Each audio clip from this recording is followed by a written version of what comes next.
from 3rd BSc Chemistry, and it's my pleasure to welcome you all to this Industry Academia meet. Relationship between the academia and industry is not just one of technology donor recipient, but is of interactive, collaborative, participative, nature spanning, respect for each other's role, and contributions to bring about research production integration. There may be repercussions which cause you to reevaluate your professional identity and may affect your existing professional relationships. But the transition to academia, be it permanent or temporary, can be supported and enhanced by the preservations of previous linkages and contacts within industry. Let's start this program by God blessings. Please stand up for morning prayer.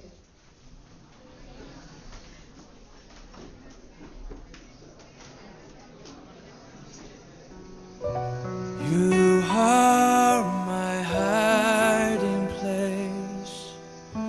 You always fill my heart with songs of deliverance. Whenever I am afraid, I will trust in you. I will trust in you. Let the weak say I am strong in the strength of the Lord. You are my hiding place. You always fill my heart with songs of deliverance.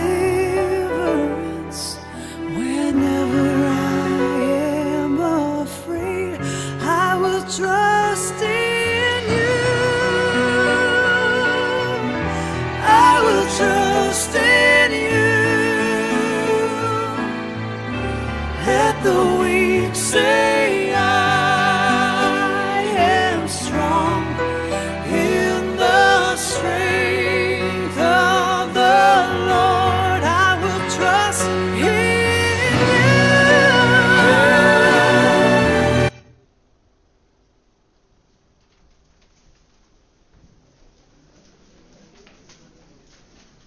Welcoming is our tradition. Please allow to me welcome Deepika from 3rd BSc Chemistry to give her welcome speech. Good morning everyone present here. I feel so blessed to present the welcome address on this fruitful occasion. I am here to welcome all the dignitaries present here. A strong person strengthens the people around him and guides them to the right path.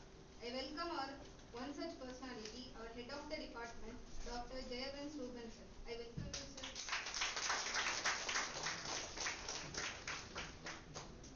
Now I welcome one of our guest speakers who is present here with us. He is a great researcher at Osaka Gas Chemicals in Japan, Mr. Anantharaj. I welcome you, sir.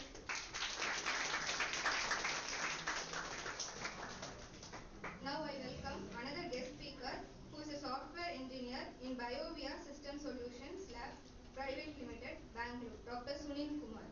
I welcome you, sir. I also welcome a senior research scientist in a Biocon company, Syngene-BBRC Limited, Bangalore, Dr.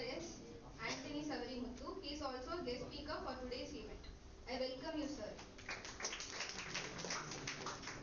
I cordially welcome one more guest speaker, a senior scientist assistant in Oil and Natural Gas Corporation Limited, ONGC, Cauvery, Assest, Karaikal, Mr. Vigneswar. I welcome you, sir. I extend my warm welcome to Dr. Mariappan, another guest speaker, who is a Deputy Manager, Chemistry Department at Anthem Biosciences, Bangalore. I welcome you, sir. Once again, I welcome all the guest speakers on this wonderful occasion. A good teacher is like a candle. It consumes itself to light the way for others. I am here to welcome all such professors of Shift 1 and 2 present here. I also welcome coordinator of our Shift 2 department. Last but not the least, I welcome all my fellow students present here. Once again, I welcome you all. Thank you, Deepika. This is the time to honor our chief guest. Let me call upon Dr. Xavier, head of the department, to honor the chief guest with song.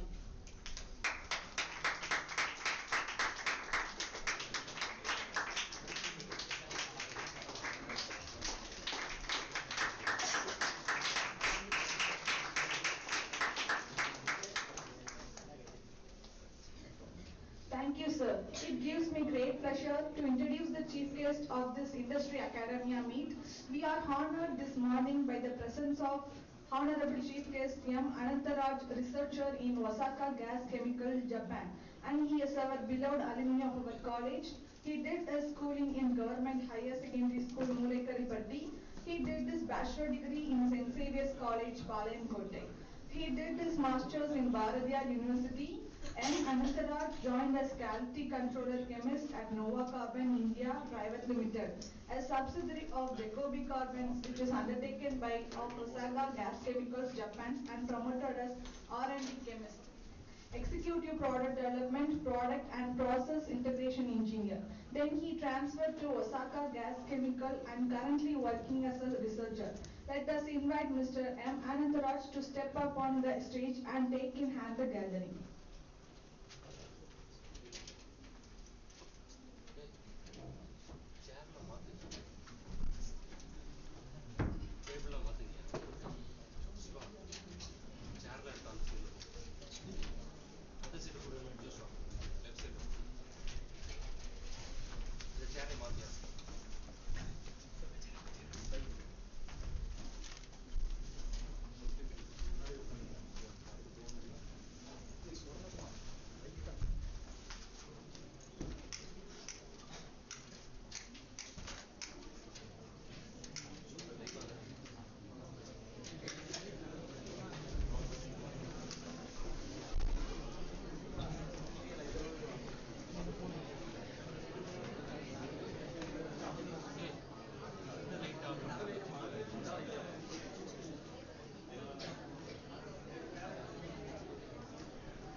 Hello everyone.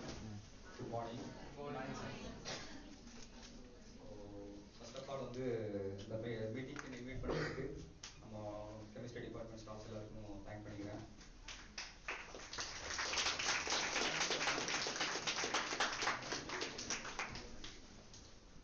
So then students எல்லாருக்கும் ரொம்ப பெரிய thanks. இவ்வளவு நேரம் அமைதியாக நீங்க meeting watch பண்ண போறீங்க.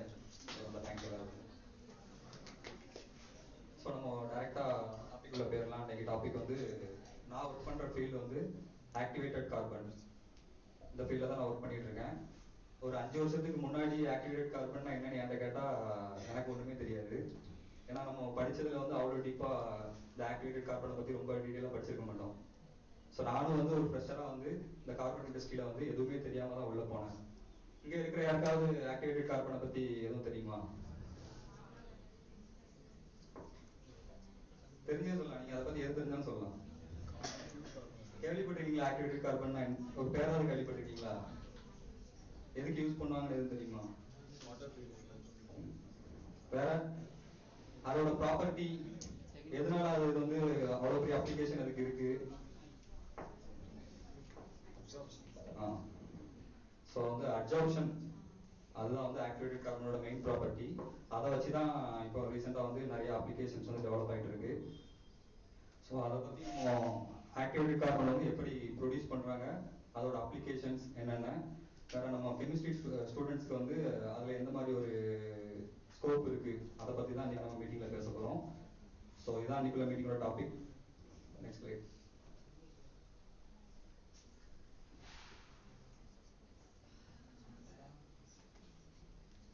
So இது என்னோட ப்ரொஃபைல். அவங்க சொல்லிட்டாங்க. ஸோ நான் வந்து ஸ்டார்டடாக வந்து ஸ்கூலிங் எல்லாமே நான் கவர்மெண்ட் ஸ்கூலில் தான் படித்தேன், தமிழ் மீடியமில். சேவியர்ஸ் காலேஜ் வரும்போது இங்கிலீஷ் கூட எனக்கு தெரியாது. இங்கே வந்து பார்க்கும்போது எல்லாமே ரொம்ப கஷ்டமாக இருந்துச்சு ஃபஸ்ட் ஸ்டார்டிங்கில். நான் 12th வரைக்கும் தமிழ் மீடியம் தான் படித்தேன். ஃபஸ்ட் இயரில் வந்து யாராவது பக்கத்தில் இங்கிலீஷ் மீடியம் ஸ்டூடெண்ட்ஸ் பக்கத்துலேயே உட்காந்துப்பேன். ஏன்னா எனக்கு ப்ரொஃபஸர் வந்து நோட்ஸ் கொடுக்கும்போது இங்கிலீஷில் அவ்வளோ ஃப்ளூவெண்ட்டாக எழுத தெரியாது. பக்கத்தில் இருக்கவங்க நோட்ஸை பார்த்து எழுதிப்பேன். அதுக்கப்புறம் கொஞ்சம் கொஞ்சமாக லேர்ன் பண்ணி இங்கிலீஷ் கொஞ்சம் கொஞ்சமாக செட் ஆச்சு. காலேஜ் முடிச்சு போனதுக்கப்புறம் இங்கிலீஷ் ஓரளவுக்கு நல்லாவே செட் ஆயிடுச்சு. ஸோ நெக்ஸ்ட் வந்து யூஜி வந்து நான் சென்ட் ஜேவியர்ஸில் 2016 2019 வரைக்கும் இங்கே தான் படித்தேன். அப்புறம் வந்து ஒரு மிடில் கிளாஸ் ஃபேமிலியிலேருந்து வந்தேன். சம் ஃபேமிலி இஷ்யூஸ்னால நான் வந்து பிஎஸ்சியோட என்னோட கரியரை ஸ்டாப் பண்ணிவிட்டு ஒர்க்குக்காக நோவா கார்பன்ஸ் போனேன். நம்ம கங்கை கொண்டான் சிப்காட்டில் இருக்குது நோவா கார்பன்ஸ்.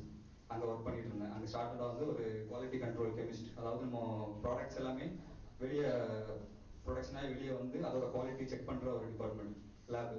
அங்கே தான் ஃபஸ்ட்டு ஒர்க் பண்ணிட்டு இருந்தேன். 3 months அங்கே குவாலிட்டி கண்ட்ரோல் கெமிஸ்ட் ஒர்க் பண்ணேன். அதுக்கப்புறம் வந்து அங்கேருந்து ட்ரான்ஸ்ஃபர் ஆகி ஆர்என்டி டிபார்ட்மெண்ட். ஆர்என்டியில் வந்து நாங்கள் புதுசாக ப்ராடக்ட் டெவலப் பண்ணுறது, சூப்பர் கெப்பாசிட்டர்ஸ் பற்றி கேள்விப்பட்டிருப்பீங்க. அதில் தான் ஃபஸ்ட் என்னோட ஒர்க்கை நான் ஸ்டார்ட் பண்ணேன். அப்புறம் வந்து அங்கே ஆர்என்டி கெமிஸ்டாக 1.5 years ஒர்க் பண்ணேன். அதுக்கப்புறம் ப்ராடக்ட் அண்ட் டெவலப்மெண்ட் அதில் வந்து எக்ஸிக்யூட்டிவாக ஜாயின் பண்ணேன். அதில் வந்து என்ன பண்ணேன்னா புது ப்ராடக்ட் கஸ்டமர்ஸ் வந்து அவங்களோட அப்ளிகேஷன்ஸ்க்கு ஏற்ற மாதிரி ஆக்டிவேட் கார்பன் டெவலப் பண்ணி கேட்பாங்க. நாங்கள் வந்து லேப் லெவலில் டெவலப் பண்ணி கமர்ஷியலில் கொடுப்போம். கமர்ஷியலில் ப்ரொடக்ஷனுக்காக லேப்ல எல்லாம் ஒர்க் அவுட் பண்ணி அதோட ப்ராசஸ் எல்லாம் ரெடி பண்ணி கொடுப்போம். அவங்க கமர்ஷியலில் அதை வந்து ப்ரொடியூஸ் பண்ணுவாங்க. அந்த மாதிரி ஒரு ரோலில் ஒர்க் பண்ணிட்டு இருந்தேன். தென் வந்து ப்ராடக்ட் அண்ட் ப்ராசஸ் இன்டகிரேஷன், அதுதான் வந்து லேப் ஸ்கேல்லேருந்து கமர்ஷியல் ஸ்கேலுக்கு கன்வெர்ட் பண்ணுற ஒரு ப்ராசஸ்.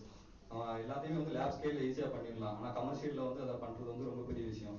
அந்த டிரான்சாக்ஷன் வந்து பண்ணுறதுக்காக தான் அந்த புதுசாக ஒரு ரோல் வந்து நான் ஜாயின் பண்ணதுக்கப்புறம் தான் அந்த இதை கொண்டு வந்தாங்க, ப்ராடக்ட் அண்ட் ப்ராசஸ் டெவலப்மெண்ட் அப்படின்ட்டு. அதில் ஒரு 3 months ஒர்க் பண்ணிட்டு இருந்தேன். அதுக்கப்புறம் எனக்கு உடனே இன்னொரு ஆப்பர்ச்சுனிட்டி கிடைச்சதுனால அதை அப்படி ஸ்கிப் பண்ணிவிட்டு ஒசாகா கேஸ் கெமிக்கல்ஸில் ரிசர்ச்சராக ஜாயின் பண்ணேன். ஸோ வந்து நோவா கார்பன்ஸ்ங்கிறது வந்து ஒன்றும் இல்லை. நோவா கார்பன்ஸ் வந்து ஒரு ஜக்கோபி கார்பன்ஸ் அப்படிங்கிறதோட ஒரு சின்ன பிரான்ச். ஜக்கோபி கார்பன்ஸ் வந்து ஒரு 6 to 7 years முன்னாடி ஒசாகா கேஸ் கெமிக்கல்ஸ் வந்து ஃபுல்லாக வாங்கிட்டாங்க. அதுக்கப்புறம் ஃபுல்லாகவே வந்து ஜக்கோபி எல்லாமே வந்து ஒசாகாக்கு கீழே தான், அந்த கேஸ் கெமிக்கல் ஓஜிசிக்கு கீழே தான் வந்து இது பண்ணி ரன் பண்ணிட்டு இருக்காங்க. ஸோ அந்த மாதிரி தான் ஒசாகா கேஸ் கெமிக்கல்ஸில் எனக்கு ஒரு ஆப்பர்ச்சுனிட்டிஸ் கிடைச்சிது. நான் வந்து தனியாக எதுக்குமே போய் அப்ளை பண்ணல, ஃபுல்லாகவே கம்பெனி மூலியமா போனது, ட்ரான்ஸ்ஃபர் ஆகி போனது தான். ஸோ இதுதான் வந்து என்னோட profile. So activated carbon, first வந்து ஆக்டிவேட்டட் கார்பன் அப்படின்னா என்னன்னா, உங்க வீட்டில் யூஸ் பண்ற சிரட்டை பார்த்துருப்பீங்களா? தேங்காய் சிரட்டை, அப்புறம் வுட்டு, மரத்தை வெட்டுற வுட்டு, அப்புறம் வந்து நம்ம பாம் கர்னல் ஷெல்னு சொல்லுவாங்க. அது அப்புறம் எல்லா ஒரு கார்பன் சோர்ஸ் எல்லாமே வந்து கார்பனைஸ் பண்ணி ஃபைனலாக ஆக்டிவேட் பண்ணோம் அப்படின்னா அதுதான் வந்து ஆக்டிவேட்டட் கார்பன். ஃபர்ஸ்ட் இனிஷியலாக வந்து கார்பன் சோர்ஸ் வந்து அதில் இருக்கும். Carbon, nitrogen, oxygen, hydrogen, sulphur எல்லா எலமெண்ட்ஸும் இருக்கும். அதை ஃபுல்லாத்தையும் வந்து ஃபிக்ஸட் கார்பனாக கன்வெர்ட் பண்ணுறதுக்கு கார்பனைஸ் பண்ணுவாங்க. தென் வந்து அதில் கார்பனைஸ் பண்ண கார்பனில் நிறைய போர்ஸ் இருக்கும். சின்ன pores, micro pores, meso pores, macro pores, அந்த மாதிரி நிறைய போர்ஸ் இருக்கும். அந்த போர்ஸை ஓப்பன் பண்ணுறதுக்காக அதை வந்து ஆக்டிவேட் பண்ணுவாங்க. இதுதான் வந்து ஆக்டிவேட்டட், ஃபைனலாக வர்றது தான் ஆக்டிவேட்டட் கார்பன். ஸோ அதோட மெயின் ப்ராப்பர்ட்டி வந்து அப்சார்ப்ஷன். ஸோ ஸோ அதில் மென்ஷன் பண்ணியிருக்கோம் அப்சார்ப்ஷன். இந்த டிஃபரன்ஸ் பார்த்தீங்கன்னா தெரியும், அப்சார்ப்ஷன் வர்சஸ் அப்சார்ப்ஷன். ஸோ வந்து நம்ம அப்சார்பேட் அப்படின்னா என்னன்னா, அந்த ஆக்டிவேட்டட் கார்பன்ல அப்சார்ப் ஆகிற மெட்டீரியல்ஸ் அது எது வேணாலும் இருக்கலாம், கேஸாக இருக்கலாம், லிக்யூடாக இருக்கலாம், எது வேணாலும். நம்ம ஒரு எக்ஸாம்பிள் எடுத்துக்கிட்டோம்னா, இப்போ அயோடின் அனாலிசிஸ், அயோடின் சொல்யூஷன் பார்த்துருப்பீங்க. அந்த அயோடின் சொல்யூஷனை வந்து ஆக்டிவேட்டட் கார்பன், அந்த ஒரு அயோடின் சொல்யூஷன் எடுத்து ஆக்டிவேட்டட் கார்பனை உள்ள போட்டோம்னா அந்த அயோடின் சொல்யூஷன் வந்து இனிஷியலாக ப்ரௌன் கலர்ல இருக்கும். ஆக்டிவேட்டட் கார்பன் போட்டு அது ஆக்டிவேட்டட் கார்பன் அந்த அயோடின் எல்லாம் அப்சார்ப் பண்ணதுக்கப்புறம் ஒரு கலர்லெஸ் லிக்யூடாக மாறிடும். ஸோ அது என்ன ப்ராசஸ்னா, ஆக்டிவேட்டட் கார்பன் வந்து அந்த அயோடின் எல்லாமே வந்து அப்சார்ப் பண்ணியிருக்கு, அப்சார்ப் பண்ணல. ஸோ அதான் அந்த டிஃபரன்ஸ் வந்து அப்சார்ப்ஷன் அப்சார்ப்ஷன். அப்சார்ப்ஷனுக்கு எக்ஸாம்பிள் என்னன்னா, நம்ம ஒரு பஞ்சு எடுத்துருக்கோம், ஒரு பஞ்சை வந்து தண்ணிக்குள்ள போட்டோம்னா அது தண்ணியெல்லாம் அப்சர்வ் பண்ணி எடுக்குது. ஸோ இந்த ரெண்டு தான் டிஃபரன்ஸ், ஆக்டிவேட்டட் கார்பனுக்கும் அப்சார்ப்ஷன் அண்ட் அப்சார்ப்ஷன். அது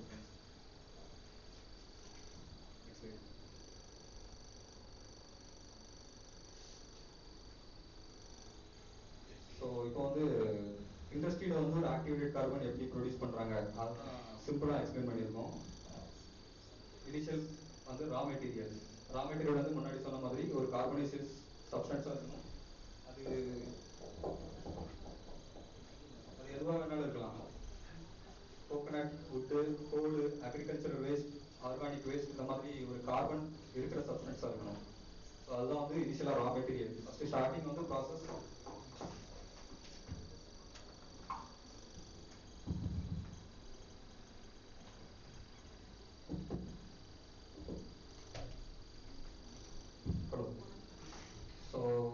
ப்ராசஸ் ரா மெட்டீரியல். அதுல இருந்து தான் எல்லா ஒரு ப்ராசஸ்மே ஸ்டார்ட் ஆகுது.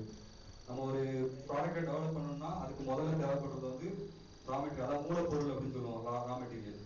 ஸோ அது நம்ம ஆக்டிவேட்டட் கார்பன் ப்ரொடியூஸ் பண்றதுக்கு இந்த மாதிரியான ரா மெட்டீரியல், நம்ம நார்மல் கோகனட், சேட்டை, அப்புறம் வுட்டு, கோல்ங்கிறது வந்து நம்ம நார்மலா ஒரு மைண்ட் ஃபேக்டரியில இருந்துலாம் கோல் எடுக்கிறாங்களா, அது எல்லாம் அந்த கோல் எல்லாமே நம்ம யூஸ் பண்ணலாம். லிக்னைட், ஆண்ட்ரசைட் எல்லாமே நம்ம யூஸ் பண்ணலாம்.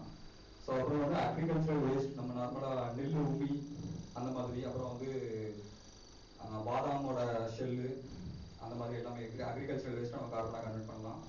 அப்புறம் வந்து நம்ம நார்மல் ஆர்கானிக் வேஸ்ட், இப்போ ரீசெண்டாக வந்து நம்ம பாலிமர்ஸ் இருக்குல்ல, அதுல இருந்து கூட ஆக்டிவேட்டட் கார்பன்ஸ் வந்து ரீசெண்டாக ப்ரொடியூஸ் பண்ணுறாங்க. ஆனால் இண்டஸ்ட்ரியல் இதை பார்க்கும்போது, இண்டஸ்ட்ரியல் அப்ளிகேஷனாக பார்க்கும்போது எது ரொம்ப அதிகமாக கிடைக்குதோ அதை வச்சு நம்மளால பண்ண முடியும். ஏன்னா நம்ம ஒரு வேர்ல்டுக்குள்ள நிறைய ஆக்டிவேட்டட் கார்பன் மேனுஃபேக்சரிங் இருக்காங்க. ரெக்கவரி கார்பன்ஸ் மட்டுமே அதுல வந்து வந்த ஒரு பிரான்ச் நோவா கார்பன் மட்டுமே 1 மந்த்துக்கு கிட்டத்தட்ட 2000 metric ton activated carbon produce பண்றாங்க. அப்போ அவ்வளவு ரா மெட்டீரியல் நமக்கு வேணும். 2000 metric ton activated carbon produce பண்ணணும்னா அதுக்கு ட்ரிபிள் டைம்ஸ், அதாவது 6000 மெட்ரிக் டன் அதோட ரா மெட்டீரியல் வந்து வேணும். அப்படி நம்ம இண்டஸ்ட்ரியல் அப்ளிகேஷனா பார்க்கும்போது நமக்கு மெயினா யூஸ் ஆகுறது வந்து கோகனட், அப்புறம் வுட்டு, கோல், இந்த மூணு வச்சு தான் ஆக்டிவேட்டட் கார்பன் வந்து இண்டஸ்ட்ரியல்ல ப்ரொடியூஸ் பண்ணுவாங்க.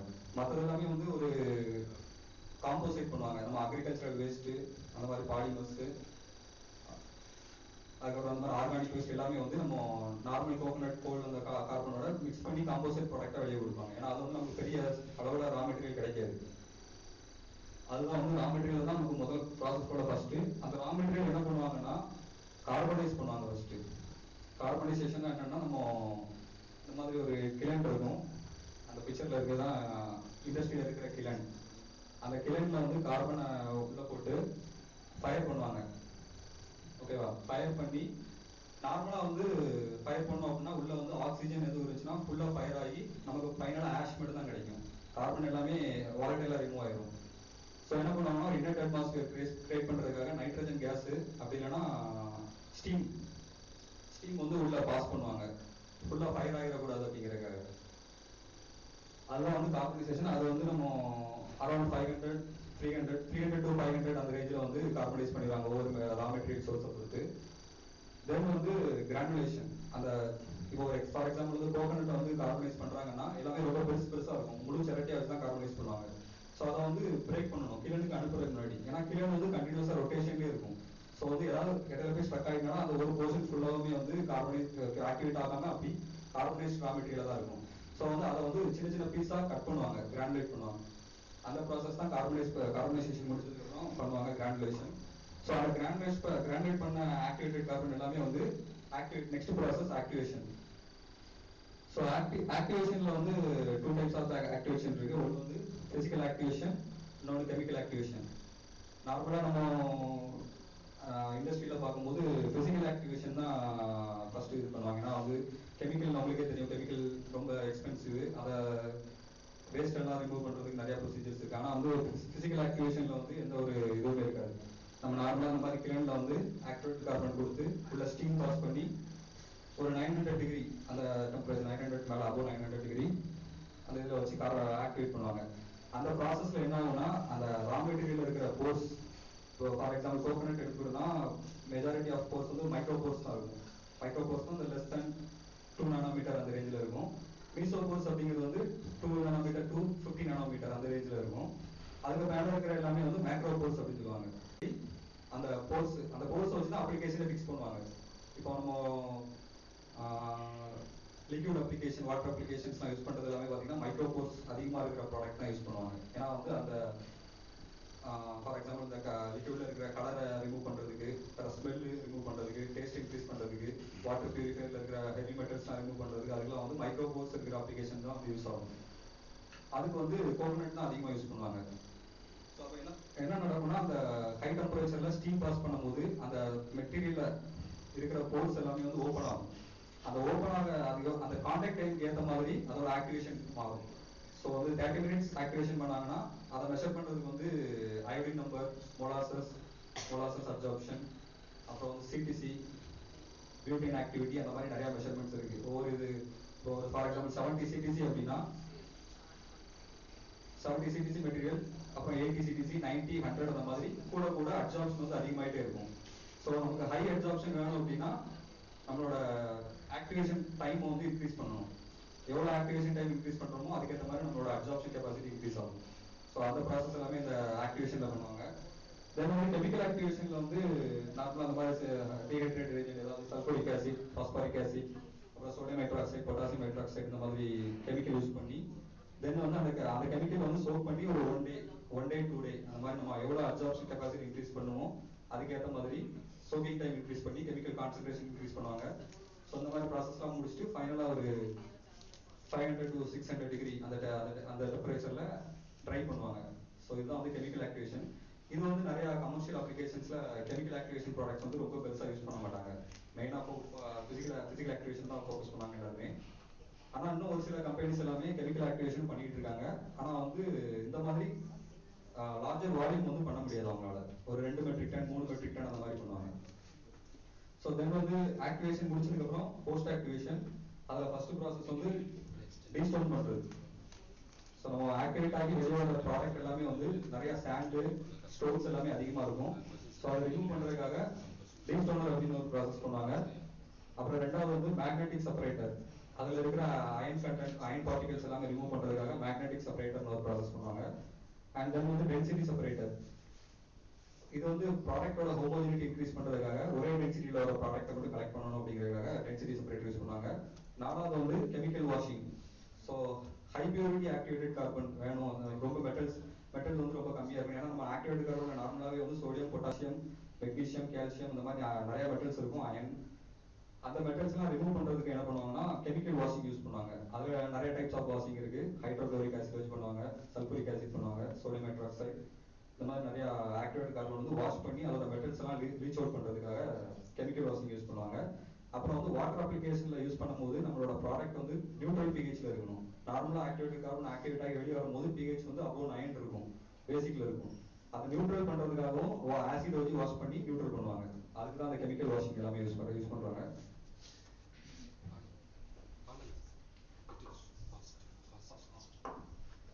ஸோ தென் வேல்யூவேட்டட் ப்ராசஸில் வந்து கெமிக்கல் வேப்பர் டெபாசிஷன்.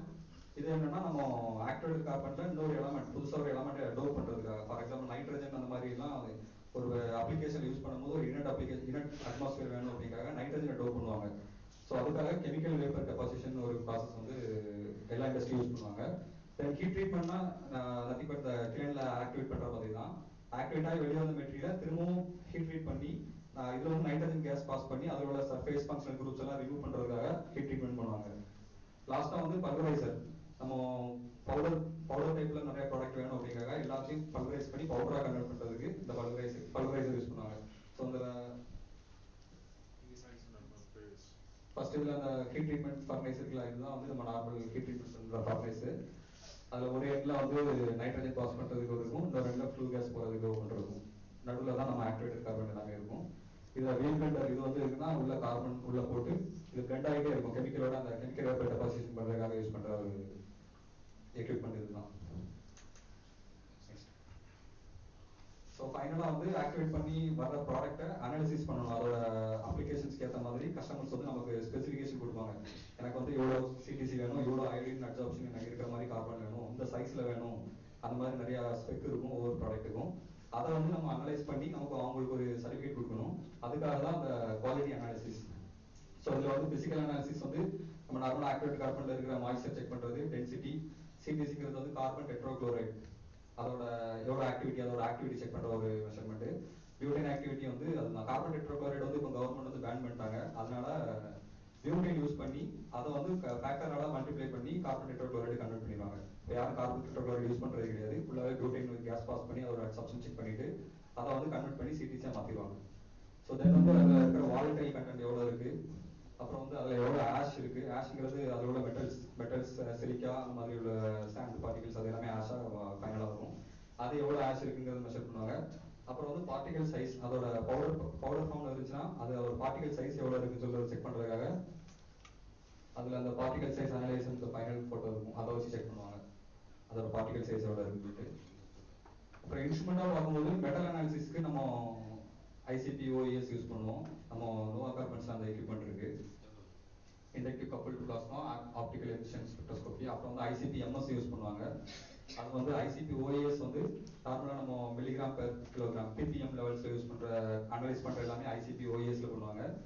எம்எஸ்ல வந்து பிபிபி பார்ட்ஸ் பெர் பில்லியன் லெவல்ஸ்ல அனலைஸ் பண்ணுறது எல்லாமே எம்எஸ்ல பண்ணுவாங்க. தென் வந்து ஆனயன் அண்ட் கேட்டைன் அனாலிசிஸ்க்கு வந்து அயன் குரோமட்டோகிராஃபி, அதுவும் நம்ம நோவா கார்பன்ஸ்ல இருக்கு. அந்த பிக்சர் இருக்குல்ல, ஃபர்ஸ்ட் ரெண்டாவது பிக்சர், அந்த எக்யூப்மெண்ட் யூஸ் பண்ணாங்க. சர்ஃபேஸ் ஏரியா மெஷர் பண்ணுறதுக்காக பிஇடி அனலைசர். அது பிஇடிங்கிறது ஒரு தியரம் தான், சர்ஃபேஸ் ஏரியா மெஷர் பண்ணுற ஒரு தியரி. அந்த எக்யூப்மெண்ட் யூஸ் பண்ணி அதோட சர்ஃபேஸ் ஏரியா அப்புறம் அதோட போர் ஸ்ட்ரக்சர் எல்லாமே அதை வச்சு நம்ம பார்த்துக்கலாம். அப்புறம் வந்து பார்ட்டிகல் சைஸ் அனாலிசிஸ்க்கு laser, Beckman Coulter laser diffraction method இது யூஸ் பண்ணி அதோட பார்ட்டிகல் சைஸ் எல்லாமே செக் பண்ணிடுவாங்க. எலமெண்டல் அனாலிசிஸ்க்கு வந்து செம்இடிஎஸ். இந்த எக்யூப்மெண்ட் வந்து நான் அங்கே ஜப்பானில் இருக்குது, அங்கே தான் சாம்பிள் எல்லாம் அனுப்பி அங்கே செக் பண்ணி சொல்லுவோம். அந்த எக்யூப்மெண்ட் யூஸ் பண்ணுறாங்க. அப்புறம் சல்ஃபர் ஆக்சிஜன் எவ்வளோ செக் பண்ணுறதுக்கு சிஹெச்என்எஸ்ஓ அனலைசர். நம்ம கம்பஷன் மெத்தடில் நம்ம கார்பன் எல்லாம் பேன் பண்ணி அதில் வெளியே வர கேஸில் வந்து எவ்வளோ கார்பன், நைட்ரஜன், சல்ஃபர் மெஷர் பண்ணுறது அந்த equipment. And CO2 case regulation இதை வந்து மெஷர் பண்ணுறது வந்து டிபிடி மெத்தட்னு சொல்லிட்டு டெம்பரேச்சர் ப்ரோக்ராம் டிகிரேடேஷன். அதில் வந்து ஃபுல்லாக சாம்பிளை ஃபுல்லாக டிகிரேட் பண்ணி அதில் வர கேஸை கலெக்ட் பண்ணி கேஸ் குரோமட்டோகிராஃபின்னு அனலைஸ் பண்ணுவோம். நம்ம கார்பன் வந்து எவ்வளோ, ஏன்னா நம்ம வந்து பொல்யூஷன் கண்ட்ரோல் போர்டுக்கு வந்து இதுக்கு நம்ம கொடுத்தாங்க எவ்வளோ கார்பன் மோனாக்சைடு ரிலீஸ் பண்ணுது, எவ்வளோ CO2 ரிலீஸ் பண்ணுறோம், எல்லாமே நம்ம பொல்யூஷன் கண்ட்ரோல் போர்டு கொடுக்குறதுனால இந்த ஃபைனலாக CO and CO2 ஒரு மெட்ரிக் டன் நாங்கள் ப்ரொடியூஸ் பண்ணுறதுக்கு இவ்வளோ CO ரிலீஸ் ஆகுது அப்படிங்கிற மாதிரி நம்ம ரிப்போர்ட் கொடுக்கணும். அதுக்காக இதை யூஸ் பண்ணுவோம். ஸோ இந்த எல்லா டெஸ்ட் மெத்தடுமே வந்து ஃபைனலாக வந்து இந்த ரெண்டு டெஸ்ட் மெத்தட் கீழே தான் வரும். இது எல்லாத்துக்குமே ஒரு மெத்தட் இருக்கு, அது வந்து ஒரு இண்டஸ்ட்ரியல் ஸ்டாண்டர்ட் மெத்தட் தான் நம்ம யூஸ் பண்ணணும். அதுக்காக ASTM அண்ட் ஜிஸ்ட் மெத்தட், இந்த ரெண்டு மெத்தட் தான் எல்லா இண்டஸ்ட்ரியிலும் யூஸ் பண்ணுவாங்க. இந்த ரெண்டு மெத்தட் தாண்டி வேற எதுவும் மெத்தட் கிடையாது. ஏன்னா நம்ம இந்தியாவுக்குள்ள ப்ராடக்ட் சப்ளை பண்ணணும்னா நம்ம இந்தியன் டெஸ்ட் மெத்தட் யூஸ் பண்ணலாம். இது எல்லாமே ஃபாரின் டெஸ்ட் மெத்தட், இது வந்து வேர்ல்டு வைடா யூஸ் பண்ற மெத்தட் எல்லாமே.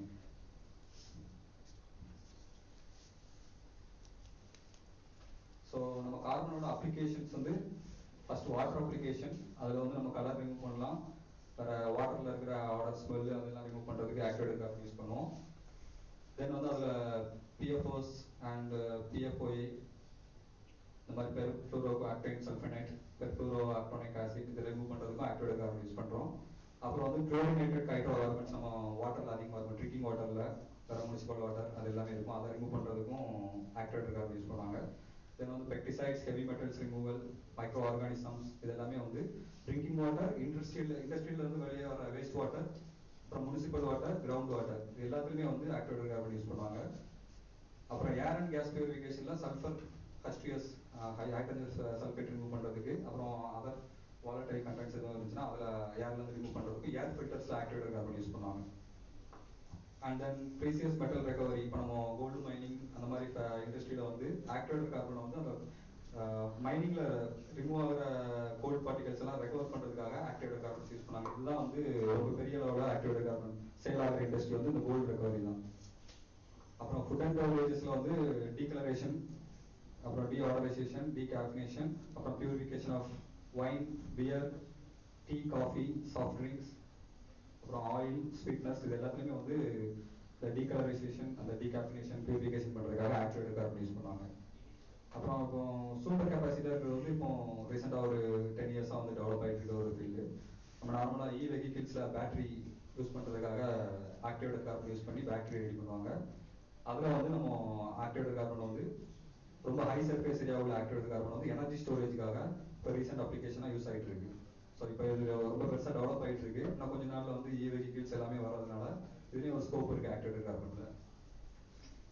வேறு ஃபார்மாசிட்டிக்கல் இண்டஸ்ட்ரியிலையும் ஆன்டிடாக்சின் அந்த மாதிரி பர்பஸ் யூஸ் ஆகுது. அப்புறம் பர்சனல் கேர் ப்ராடக்ட்ஸில் வந்து நம்ம நார்மலாக யூஸ் பண்ணுற டூத் பேஸ்ட்டு, வேறு ஃபேஷியல் மாஸ்க்கு, ஃபேஷியல் க்ரீம்ஸ், இப்போ நீங்களே பார்த்துருப்பீங்க ஆக்டிவேட்டட் கார்பன் டூத் பேஸ்ட் அதெல்லாம் பார்த்துருப்பீங்க. அது எல்லாமே ஆக்டிவேட்டட் கார்பன் யூஸ் ஆகிற அதோட அப்ளிகேஷன்ஸ் எல்லாமே. ஸோ இவ்வளோ தான் அதோட அப்ளிகேஷன்ஸ். இதோட நிறைய அப்ளிகேஷன்ஸ் இருக்குது. மெஜாரிட்டி ஆஃப் அப்ளிகேஷன்ஸ் இவ்வளோ தான்.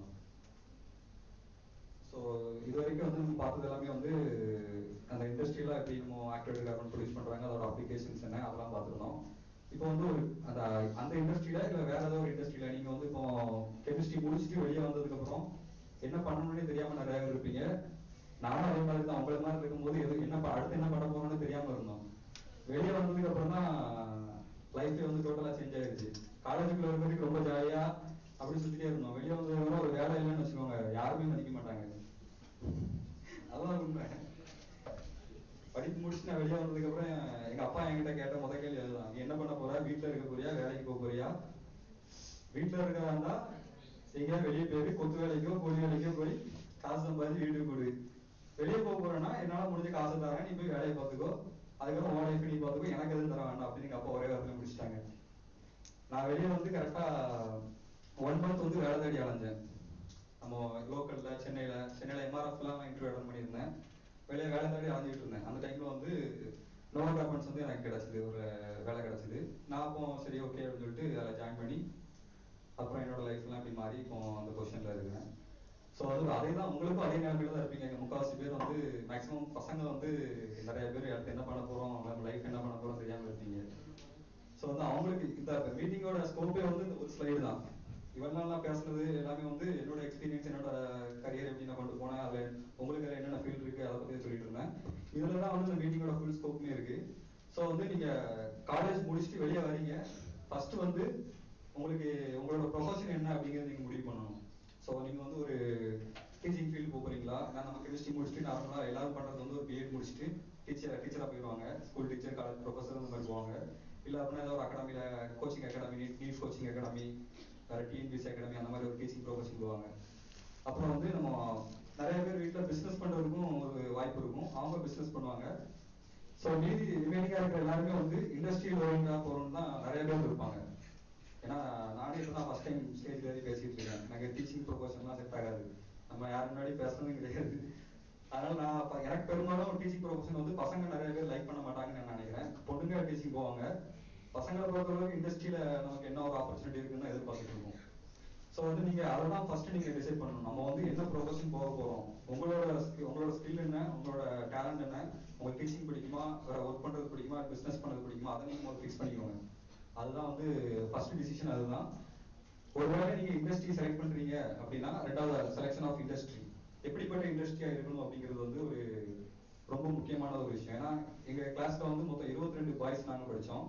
எல்லாருமே மேக்ஸிமம் ஒரு 15 பேர் வந்து இண்டஸ்ட்ரியெலாம் இருக்காங்க. ஆனால் வந்து அவங்க எல்லாருமே என் கூட படித்தவங்க, என்னை மாதிரி நல்லா படிக்கிறவங்களும் இருக்காங்க, மீடியமாக படிக்கிறவங்க இருக்காங்க, எல்லாருமே இண்டஸ்ட்ரியில் இருக்காங்க. அவங்களோட என்னை விட நல்லா படித்தவங்களும் இருக்காங்க. நான் வந்து ஒரு ஆவரேஜ் ஸ்டூடெண்ட் தான். ஸோ என்னோட நல்லா படித்தவங்களும் இருக்காங்க. இப்போ ஒவ்வொருத்தரும் அவங்க இண்டஸ்ட்ரியை பொறுத்து தான் அவங்களோட கரியரே வந்து ஃபிக்ஸ் ஆகும், நீங்கள் என்ன இண்டஸ்ட்ரியில் ஒர்க் பண்ணுறீங்கன்ட்டு. ஸோ ஃபார் எக்ஸாம்பிள் எனக்கு வந்து நான் காலேஜ் முடிச்சு வெளியே வந்தோடனே 3 இன்டர்வியூ அட்டன் பண்ணேன்.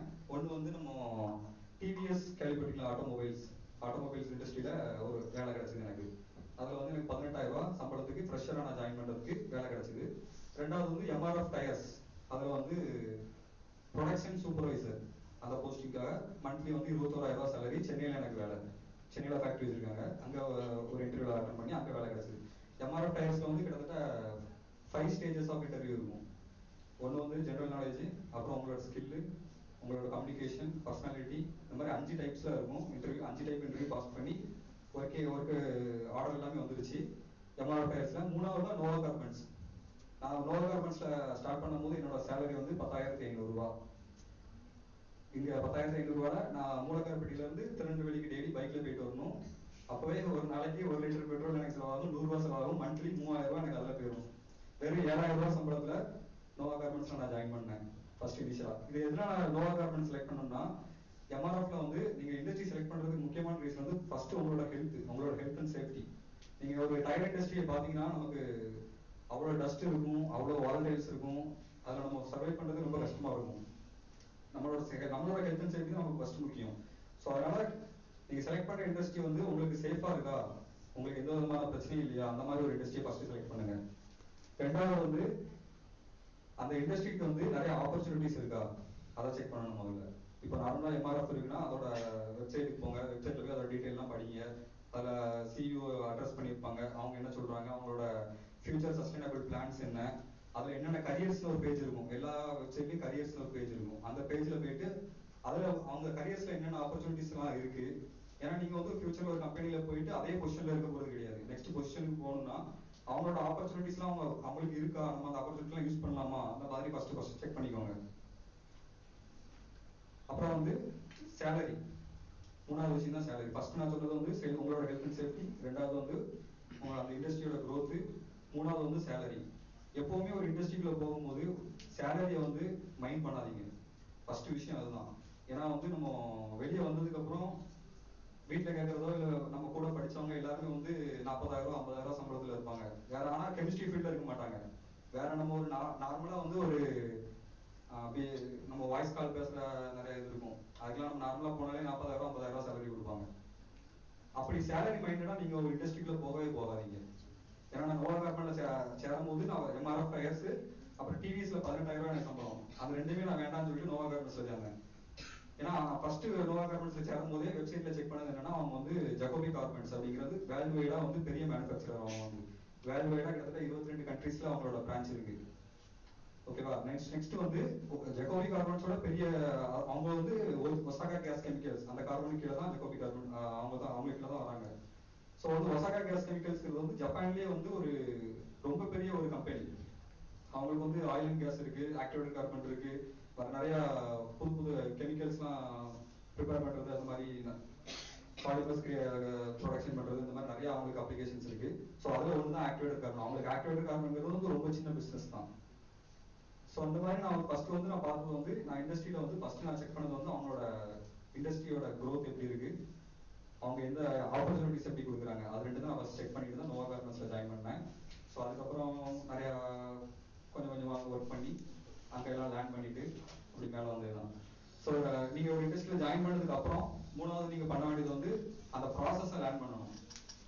ஸோ இப்போ நார்மலாக ஒரு ஆக்டிவேட்டட் கார்பன் கம்பெனி இருக்குன்னா அந்த கார்பனைசேஷனில் என்ன பண்ணுறாங்க, ஆக்டிவேஷனில் என்ன பண்ணுறாங்க, இந்த ஃபுல் ப்ராசஸ்லேயும் உங்களுக்கு வந்து நீங்கள் வந்து அந்த ஃபுல் ப்ராசஸ்லேயும் உங்களுக்கு வந்து ஃபுல்லாக லேர்ன் பண்ணியிருக்கணும். அப்புறம் வந்து அதை வந்து அந்த ஆக்டிவேட்டட் கார்பனை எப்படிலாம் டெஸ்ட் பண்ணுறாங்க, என்னென்ன டெஸ்ட் மெத்தட்லாம் இருக்குது, அந்த டெஸ்ட் மெத்தட் எல்லாமே எனக்கு ரொம்ப ப்ரில்லியண்டாக இருக்கணும். ஸோ அதை வந்து நீங்கள் ஃபர்ஸ்ட் லேர்ன் பண்ணணும்.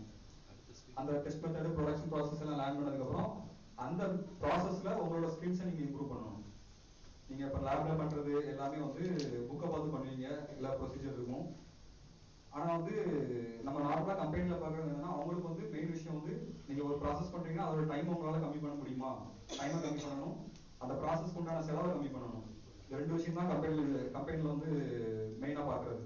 ஸோ அதில் வந்து உங்களோட ஸ்கில்ஸை நீங்கள் இம்ப்ரூவ் பண்ணணும். எப்படி நம்ம இந்த டெஸ்ட் பண்ணலாம், இதில் நம்ம அந்த ப்ராசஸ் நம்ம கம்மி பண்ணலாமா, அந்த கெமிக்கலை நம்ம கம்மி பண்ணலாமா, அந்த மாதிரி ஸ்கில்ஸ் எல்லாம் நீங்கள் டெவலப் பண்ணிக்கணும்.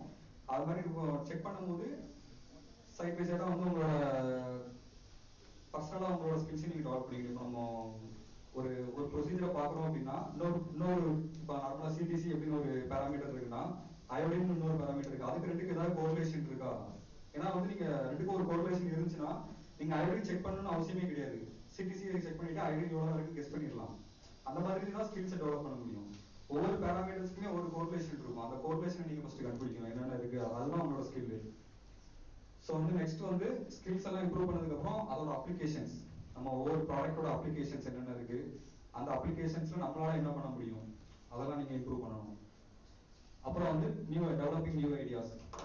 இதுதான் வந்து நம்ம புதுசாக ஒரு ப்ராடக்ட்டை டெவலப் பண்றதோ, இல்லை ஒரு டெஸ்ட் மெத்தட் டெவலப் பண்றதோ, இல்லை ஆல்ரெடி இருக்கிற ஒரு ப்ராடக்ட்டை நம்ம திரும்ப வந்து இன்னும் கொஞ்சம் நல்லா டைமை கன்சியூம் பண்ணி டைம் வந்து கம்மி பண்ணிட்டு நம்ம ப்ரொடக்ஷன் காஸ்ட் எல்லாம் கம்மி பண்றதுக்கு என்னென்ன பண்ணலாம், அந்த மாதிரி ஐடியாஸ் வந்து நீங்க கம்பெனில டெவலப் பண்ணணும். நீங்க ஃபர்ஸ்ட் ஐடியாஸ் டெவலப் பண்ணி அந்த ஐடியாஸை நீங்க லேப்ல இம்ப்ரூவ் பண்ணிட்டு அதை வந்து நீங்க கமர்ஷியலா கொண்டு போறதுக்குள்ள ப்ராசஸ்லாம் பண்ணணும். ஸோ இதுதான் வந்து நம்மளோட க்ரோத் வந்து அப்பதான் இன்க்ரீஸ் ஆகும். எப்பவுமே வந்து நம்ம ஜாயின் பண்ணும்போது ஒரு குவாலிட்டி அனலைசர் ஜாயின் பண்றோம், வர ப்ராடக்ட்லாம் டெஸ்ட் பண்ணிட்டே இருந்தோம்னா கடைசி வரைக்கும் செக் பண்ணிட்டே தான் இருக்கணும். நம்ம நெக்ஸ்ட் லெவலுக்கு போகவே முடியாது. இந்த ஸ்கில்ஸை நீங்க ஒன்னொன்னா இம்ப்ரூவ் பண்ண உங்களோட பொசிஷன் சேஞ்ச் ஆகிட்டே இருக்கும். தென் வந்து பர்சனல் இம்ப்ரூவ்மெண்ட்ஸ். இது வந்து என்னன்னா உங்களோட பர்சனலா நீங்க இம்ப்ரூவ் ஆகணும். ஏன்னா காலேஜ் படிக்கும் போது வந்து நமக்கு ஒரு மைண்ட் செட் இருக்கும், நம்ம தான் அப்படி இருப்போம் இப்படி இருப்போம், வெளியே போனதுக்கு அப்புறம் ஆனால் பையன் 10 காசு எல்லாம் வருதுன்னு அது மாதிரி பர்சனலா நீங்க இம்ப்ரூவ் பண்ணுங்க. உங்களோட டைம் மேனேஜ்மெண்ட் பண்றதோ, இல்ல நீங்க மத்தவங்க கிட்ட பேசுறதோ, உங்களோட கம்யூனிகேஷனோ, அந்த மாதிரி பர்சனலா வேலையை பார்க்கணும். அதே டைம்ல உங்களையும் நீங்க இம்ப்ரூவ் பண்ணிட்டே இருக்கணும். ஃபார் எக்ஸாம்பிள் வந்து நான் வந்து நோவா கார்மெண்ட்ஸ்ல வந்து பிஎஸ்சி முடிச்சுட்டு தான் ஜாயின் பண்ணேன். எனக்கு வந்து நான் மேல போகணும் அப்படின்னா எனக்கு ஒரு மாஸ்டர்ஸ் தேவைப்படுது. அந்த டைம்ல என்னால படிக்க முடியாது. ஸோ சைட் பை சைடா நான் வந்து மாஸ்டர்ஸும் படிச்சுட்டே வேலை ஒர்க் பண்ணிட்டே இருந்தேன். ஸோ நமக்கு ஒரு பர்சனலா ஒரு க்ரோத் இருக்கணும். ஒர்க் பண்ணும்போது நமக்கு தனியாக ஒரு பர்சனல் க்ரோத் இருக்கணும். அது படிப்பா இருக்கலாம், இல்லை நீங்க புதுசா சைட்ல ஏதாவது ரிசர்ச் பண்றீங்க, ஏதாவது ப்ரொஃபஸர் கிட்ட ரிசர்ச் பண்றீங்க, அந்த மாதிரி நீங்க பண்ணலாம். அந்த மாதிரி பர்சனல் க்ரோத் வந்து எப்பவுமே நம்ம வச்சுக்கணும், அது ஒரு ஹாபியா வச்சுக்கணும். தென் வந்து கம்யூனிகேஷன்ஸ் அண்ட் மேனேஜ்மெண்ட். இது வந்து ஒரு இண்டஸ்ட்ரியில வந்து ரொம்ப ரொம்ப முக்கியமான ஒரு விஷயம், இந்த கம்யூனிகேஷன்ஸ் அண்ட் மேனேஜ்மெண்ட் தான். ஸோ நார்மலாக வந்து நீங்க உள்ள ஜாயின் பண்ணும்போது ஒரு பேசிக் லெவலில் ஜாயின் பண்ணிருப்பீங்க. நெக்ஸ்ட் லெவலுக்கு போனால் உங்களுக்கு வந்து ஃபர்ஸ்ட் கம்யூனிகேஷன் வேணும். கம்யூனிகேஷன்ங்கிறது நம்ம எல்லாருக்கும் தெரிஞ்ச மாதிரி இங்கிலீஷ் நம்ம கொஞ்சம் கொஞ்சமாக பேச ஆரம்பிக்கணும். இங்கிலீஷோட முக்கியம் வந்து நம்ம எவ்வளோ ரெஸ்பெக்டா கம்யூனிகேட் பண்றோம்.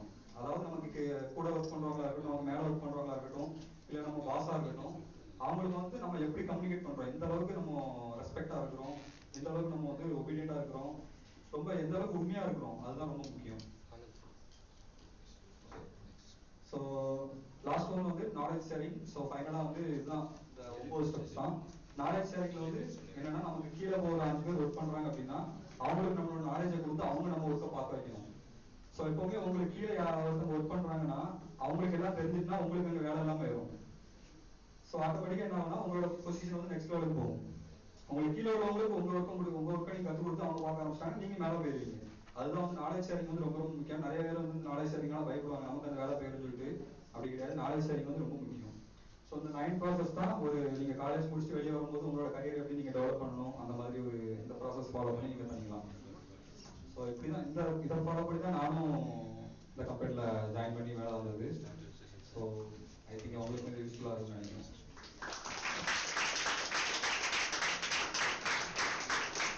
Thank you everyone. Thank you.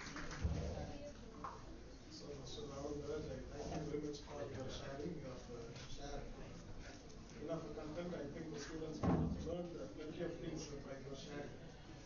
Now, I am going to introduce Dr. Sunil Kumar to you. Dr. Sunil Kumar, apprentice software engineer, materials studio, BIOVIA, Bangalore. So when I read his biodata, I was wondering what this chemist has to do with the software engineering. And later on, I could understand he is a combination of biology, chemistry, and computer science. He did his BSc chemistry in West Bengal, India, and the MS he did in IISc Bangalore. And in the MS program, he studied the prediction of nucleosome position in DNA. And in the PhD, he has done so many coding works, and at present he is developing so many simulation models for the DNA and the RNA, and he has published dozens of papers in reputed journals, and he has got awards like RNA Society Research Presentation Award from Singapore, and also Oral Presentation Award from IISc Bangalore, and he was an Inspire Scholar also. With this brief introduction, I welcome Dr. Sunil Kumar for this presentation. Thank you very much. Yeah, thanks everyone, and thanks Professor Stanley for inviting me, and welcome students and esteemed delegates. So I just wanted to talk about how a chemistry student can explore different fields, right? So uh, I'll just start by my example. So when I was pursuing my BSc, so in BSc you have all these core three subjects, right? You have organic, inorganic, and physical chemistry. So uh, I was very good at organic chemistry. I was very good at even physical chemistry. So when I joined here at ISC, I realized that uh, we can look at chemistry from the perspective that it connects all the fields like math, physics, and biology, right? And nowadays people are starting coding from the early ages, but I started coding in my masters. I did not know a single word of coding. Okay, so before masters, computers for me was to watching movies only and doing nothing else. Then I realized, say, a chemistry student, we have the potential to reach out to physics, computers, and maths. So do not, obviously, the experimental field of chemistry is vast. As the esteemed speaker before me, he has mentioned lots of things, and the speaker maybe after me, he will also mention lot of things. But what I want to say, if you can just slightly take your time out of your study and start learning this codings, you don't have to learn hard coding, okay? Start with basic Python and something which you can use while plotting your data. If you have done some experiments, right? So we do have to plot some data. Start, instead of having the paid software, start writing your small Python modules, and everything is available. If you can familiarize yourself with basic codings, right? I'm telling you, you will find a vast application of computational chemistry. So for example, I'll say, so in my masters or in my PhD, I worked on two things. So as we have also known, like 10 years ago, if you have a viral flu or viral anything, you have one antibiotic, you are done. But nowadays you have to take a full leaflet, like 10 pills. Why? We are also same, the medicine also same, but the virus or the bacteria, they have gotten smarter. So how do you tackle that? So the idea is to use for alternate targets or alternate type of drugs which act as different targets. So for that, you can use computational chemistry, because experimental drug discovery is very time taking, and it is, and if by saying so, I'm not undermining the plummet of the effort that these experimentalists do. I really respect them, because most of my friends are in experimental fields, and I've seen how hard the work is. But the idea is to, you can support from another way. If you have computers, you can use computers to help your experimental colleagues to do so. And then the next thing I worked on is like toxic element detection from drinking water. So obviously we have multiple chemicals for that. Suppose in the area from where I come from, we have groundwater pollution. So you have one of the anion is fluoride ion. Fluoride ion is toxic for humans. So what you can do, you can utilize biology, use bit of uh, computational techniques to tweak at what positions of certain biological molecule. If you add that biological molecule in your drinking water, you can predict till nanomolar level of ions, what sorts of toxic metal ions or toxic anions. So all those things can be done by computers. And then after my PhD, so here at BIOVIA, at my recent employment, I work in materials. So again, the same. So for my PhD, I trained in biology. Now I'm working in materials. How can I do that? Is because what I would like to emphasize here, learn different and diverse techniques. If you are good at organic chemistry, sure, do that, but learn how you can use certain computational model to work in physical organic chemistry, like how you can predict rates. If you are good at inorganic chemistry, you can install free softwares are available to compute homologo gaps, to run some DFT calculations. So I'm not sure about the BSc student, but the MSc students might know about DFT calculations and all sorts of quantum calculations. So you can always plug in that. So what it does is it gives you an expanded CV. Okay. And now, so there are two perspectives. Either you can, as the speaker before me mentioned, you can go to academia, you can go to industry. But what I would like to say that if you have all these various factors in your CV and in your experience, right, it helps you to excel as a individual as well as you can motivate different people. Okay, biochemist means it's not only wet labs. A chemist can work in dry labs and in computers as well. So that's the point I would like to make. And having an expertise in inorganic chemistry, physical chemistry, or organic chemistry, and their respective labs, you can also have an alternative in silico part or the virtual tin, as we say. So it's not necessary a chemist should work only in wet labs. What I would like to achieve is okay, a chemist who works in wet lab, if he or she has an smallest idea of the dry labs or the computer labs, that helps the project. So I'm sure like maybe the speaker after me, he'll talk about organic synthesis. So there is now something called a prediction of retrosynthesis molecules. So might be MSc or BSc student might know that there's something called retrosynthesis in organic chemistry, right? We have to uh, decide, okay, these are the cheapest chemicals and this is the path of maximum efficiency to synthesize a particular molecule. Okay, now you can use your computers to do that for you. So that's the advantage even an wet lab chemist can take. There are softwares. If you plug in, okay, this is my molecule, this is my requirements. What can you show me the most economic or most useful path to synthesize some molecule? It can be done. Similarly, in case of physical chemistry, right? If you have some electrochemistry experiments, specifically, I work in now fuel cell batteries. Okay, so you can there are some of the degradation mechanism that go in all these batteries. Otherwise, if someone can make a fuel cell electric vehicle that lasts 100 years, then they can go to Sweden and collect the Nobel Prize. What happens? It degrades over the time on use, right? Now, how do you know what is degrading? Because you cannot go inside the cell in situ and see what is happening. So you can use your computational modeling. Okay, this might happen.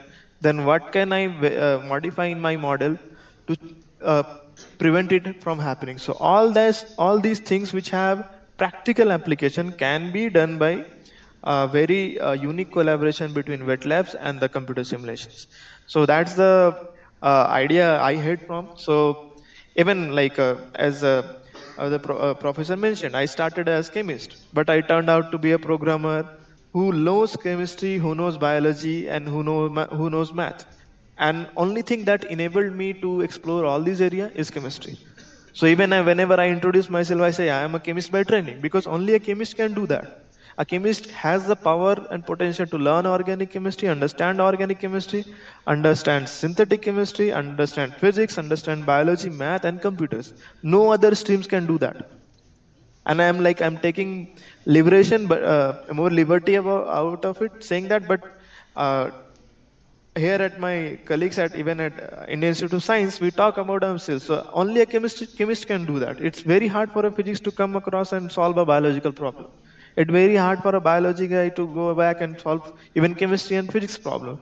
So those who are studying chemistry, I might say you are at very good place, because chemistry can do wonders. And we can see from the list of speakers, we have plenty of speakers who come from different background, trained in different background, and working in a different background. So that's the power that chemistry gives you. So yeah, if you have any questions, please feel free to ask. I'll be happy to answer about it. Students, do you have any questions?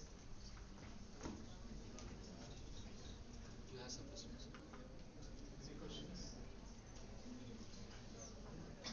Sir, will you please suggest us a method to incorporate the computer applications in chemistry curriculum so that the students will be able to do what we have shared now? Yeah. Thanks for the question, actually. So, first thing that a student has to do is get this fear out that, okay, this is computer, this is coding, I cannot do. Trust me, if you are doing chemistry, you can do wonders. Okay, chemistry things are harder than other things. Okay, now what as curriculum wise, what can be done, sir, is if you can slowly incorporate this basic programming like Python, see, even from the BSc levels or master's levels. So what I can say here at ISC, so when I joined as MSc student here, so we had a computers course. So it does not matter if you are good at computer or bad at computer, you have to take that course. And that course was not to show someone that what you know or what you don't know. It's just to introduce this idea what is happening. Just like suppose I'm not very good in inorganic chemistry, but as a part of the course I have to do that, right? So we have all these quantum stat courses. So if you can start from basic, even not for the credit, so most maximum fare is from the score that we'll get. If you can even make it only auditable basis, so I am sure that students would like to learn it.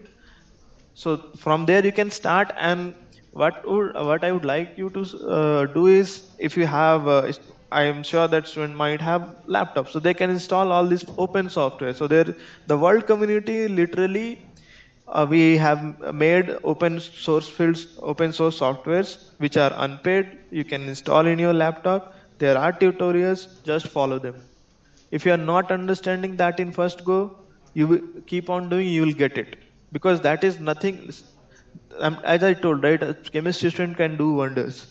Even from the DFT packages, from molecular simulation packages.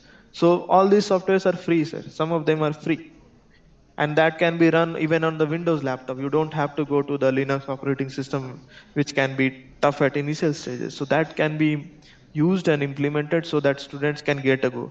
And once a student or a candidate gets an proper interest in these things, I'm telling you, these things can engulf you out of directly out from wet labs to the dry lab or the in silico lab.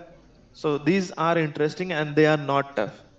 Okay, I graduated from my college, got into ISC. That is not, it does not mean that I am some wonder guy. No, I'm telling you, things were as new for me as it will be for any of you. And it can be done. And I'm not the only one to do it. And as I say, right, I'm not the first one to do it, and I will not be the last one to do it.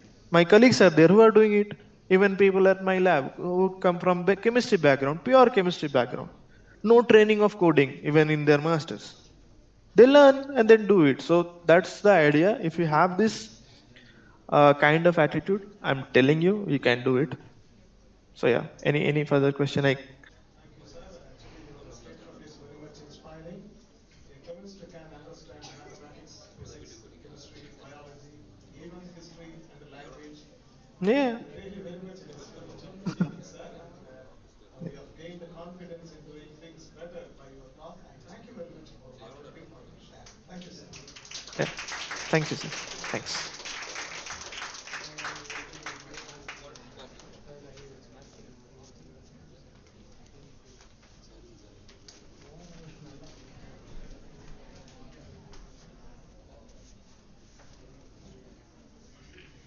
Good afternoon, all of you.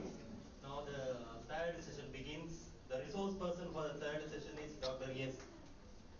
Anthony Savarimuthu, and he is one of our illustrious alumnus of our college.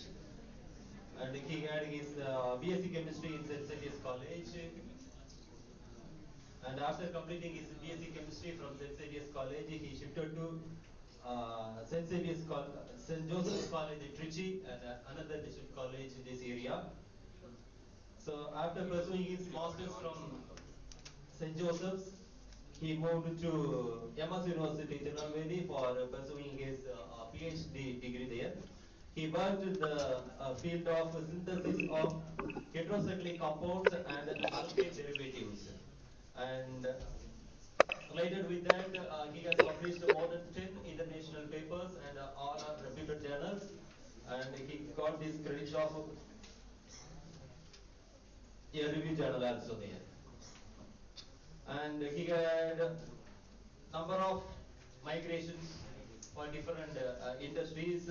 Previously, he worked as a senior research associate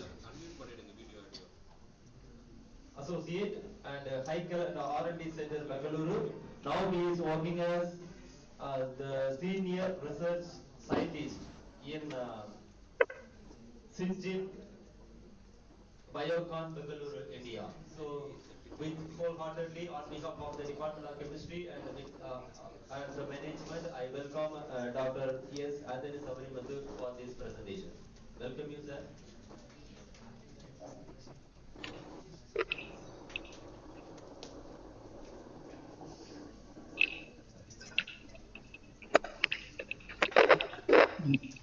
Yeah, thank you for such a brief introduction. Good afternoon. Can you hear now? Yes, sir.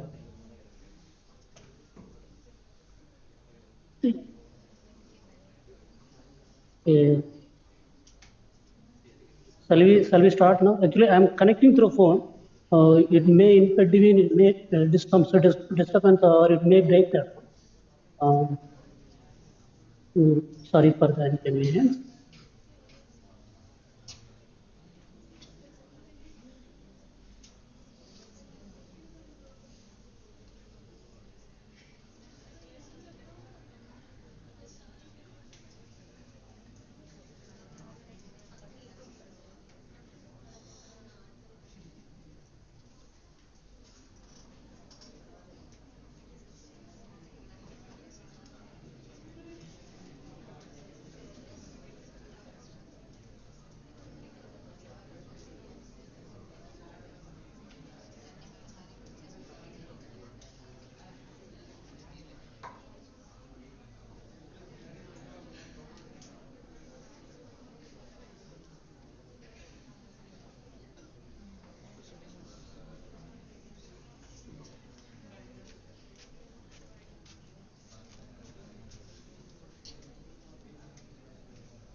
Hello, is it visible?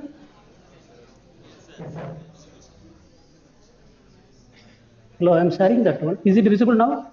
It's visible, sir. Shall we start now? Yes,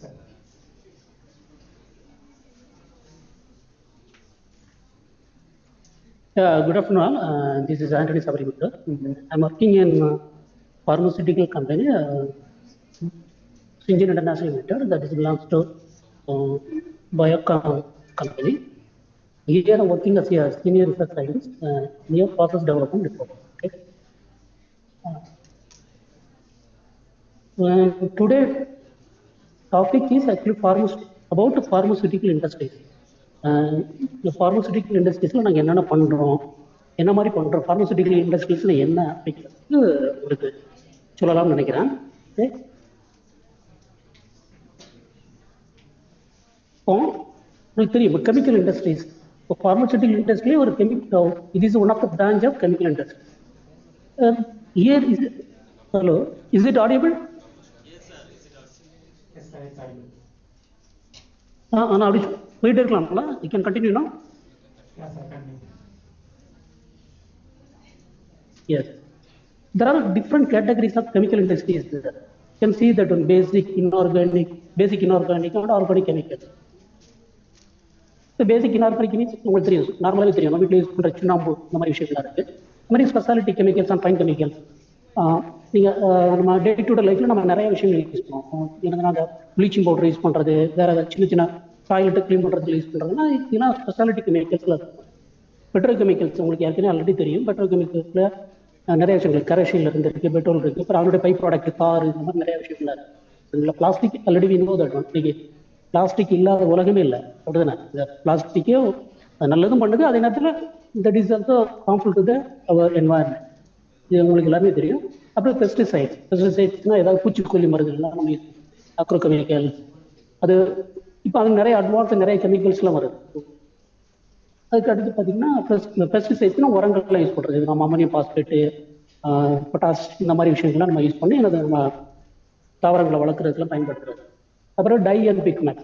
டைங்கிறது பார்த்தீங்கன்னா நம்ம daily use பண்ணுற ட்ரெஸ்ஸுக்கு use பண்ணுற tie use பண்ணுறோம். பிக்மெண்ட்ஸ்ங்கிறது வந்து printing use பண்ணுறோம். இந்த மாதிரி விஷயங்கள் எல்லாமே இருக்குது. அது மாதிரி பெயிண்ட்ஸ் அண்ட் அடிட்டிவ்ஸ்னா பெயிண்ட்ஸ் நம்ம வீட்டுக்கு அடிக்கிற பெயிண்ட்ங்கிறது, அடிட்டிவ்ஸ்னா அதுக்கு சேர்த்து அது ஒட்டுறதுக்கு அந்த பெயிண்ட் ரிமூவ் பண்ணுறதுக்கு நம்ம யூஸ் பண்ணுற சில அடிட்டிவ்ஸ்லாம் அதில் வரும். அதுக்கு அது வார்னிஷ்னு சொல்லுவாங்க. அது மாதிரி எஃப்எம்சிஜிஸ், அது ஃபாஸ்ட் மூவிங் கன்சியூமர் கண்டென்ட். இப்போ அது வந்து எஃப்எம்சிஜி வந்து பிக் மார்க்கெட். உங்களுக்கு தெரியும், நம்ம யூஸ் பண்ணுற டெய்லி யூஸ் பண்ணுற ஆயில் இருந்து என்னது பவுடர், ஈவன் குளிக்கிற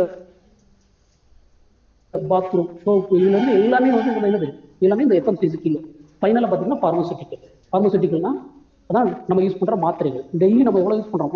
நம்மளுக்கு தெரியும், பழைய காலத்தில் பார்த்தீங்கன்னா ஒரு 20 வருஷத்துக்கு முன்னாடி பார்த்தீங்கன்னா பெரியவங்க எல்லாமே யூஸ் பண்ணுவாங்கன்னா மாத்திரை யாருமே யூஸ் பண்ண மாட்டாங்க. ரொம்ப ரேர். ஏதாவது தலைவலி இருந்துன்னா பேராசிட்டமால் இந்த மாதிரி ஏதோ ஒரு மாத்திரை யூஸ் பண்ணுவோம். இதே பாருங்க நம்ம எவ்வளோ மாத்திரை யூஸ் பண்ணுறோம் சரிங்களா? அவ்வளோ தூரம் அது வளர்ந்துருக்கு. 20 இயர்ஸில் பார்த்தீங்கன்னா அது எல்லாமே அவ்வளோ தூரம் எனது கெமிக்கல் இண்டஸ்ட்ரீஸ் வளர்ந்துருக்கு. குறிப்பாக பார்த்தீங்கன்னா ஃபார்மசூட்டிக்கல் இண்டஸ்ட்ரி. இப்போ இவ்வளோ கேட்டகரி இருக்குது. இது எல்லாமே வந்து கெமிஸ்ட்ரி தான் சரிங்களா?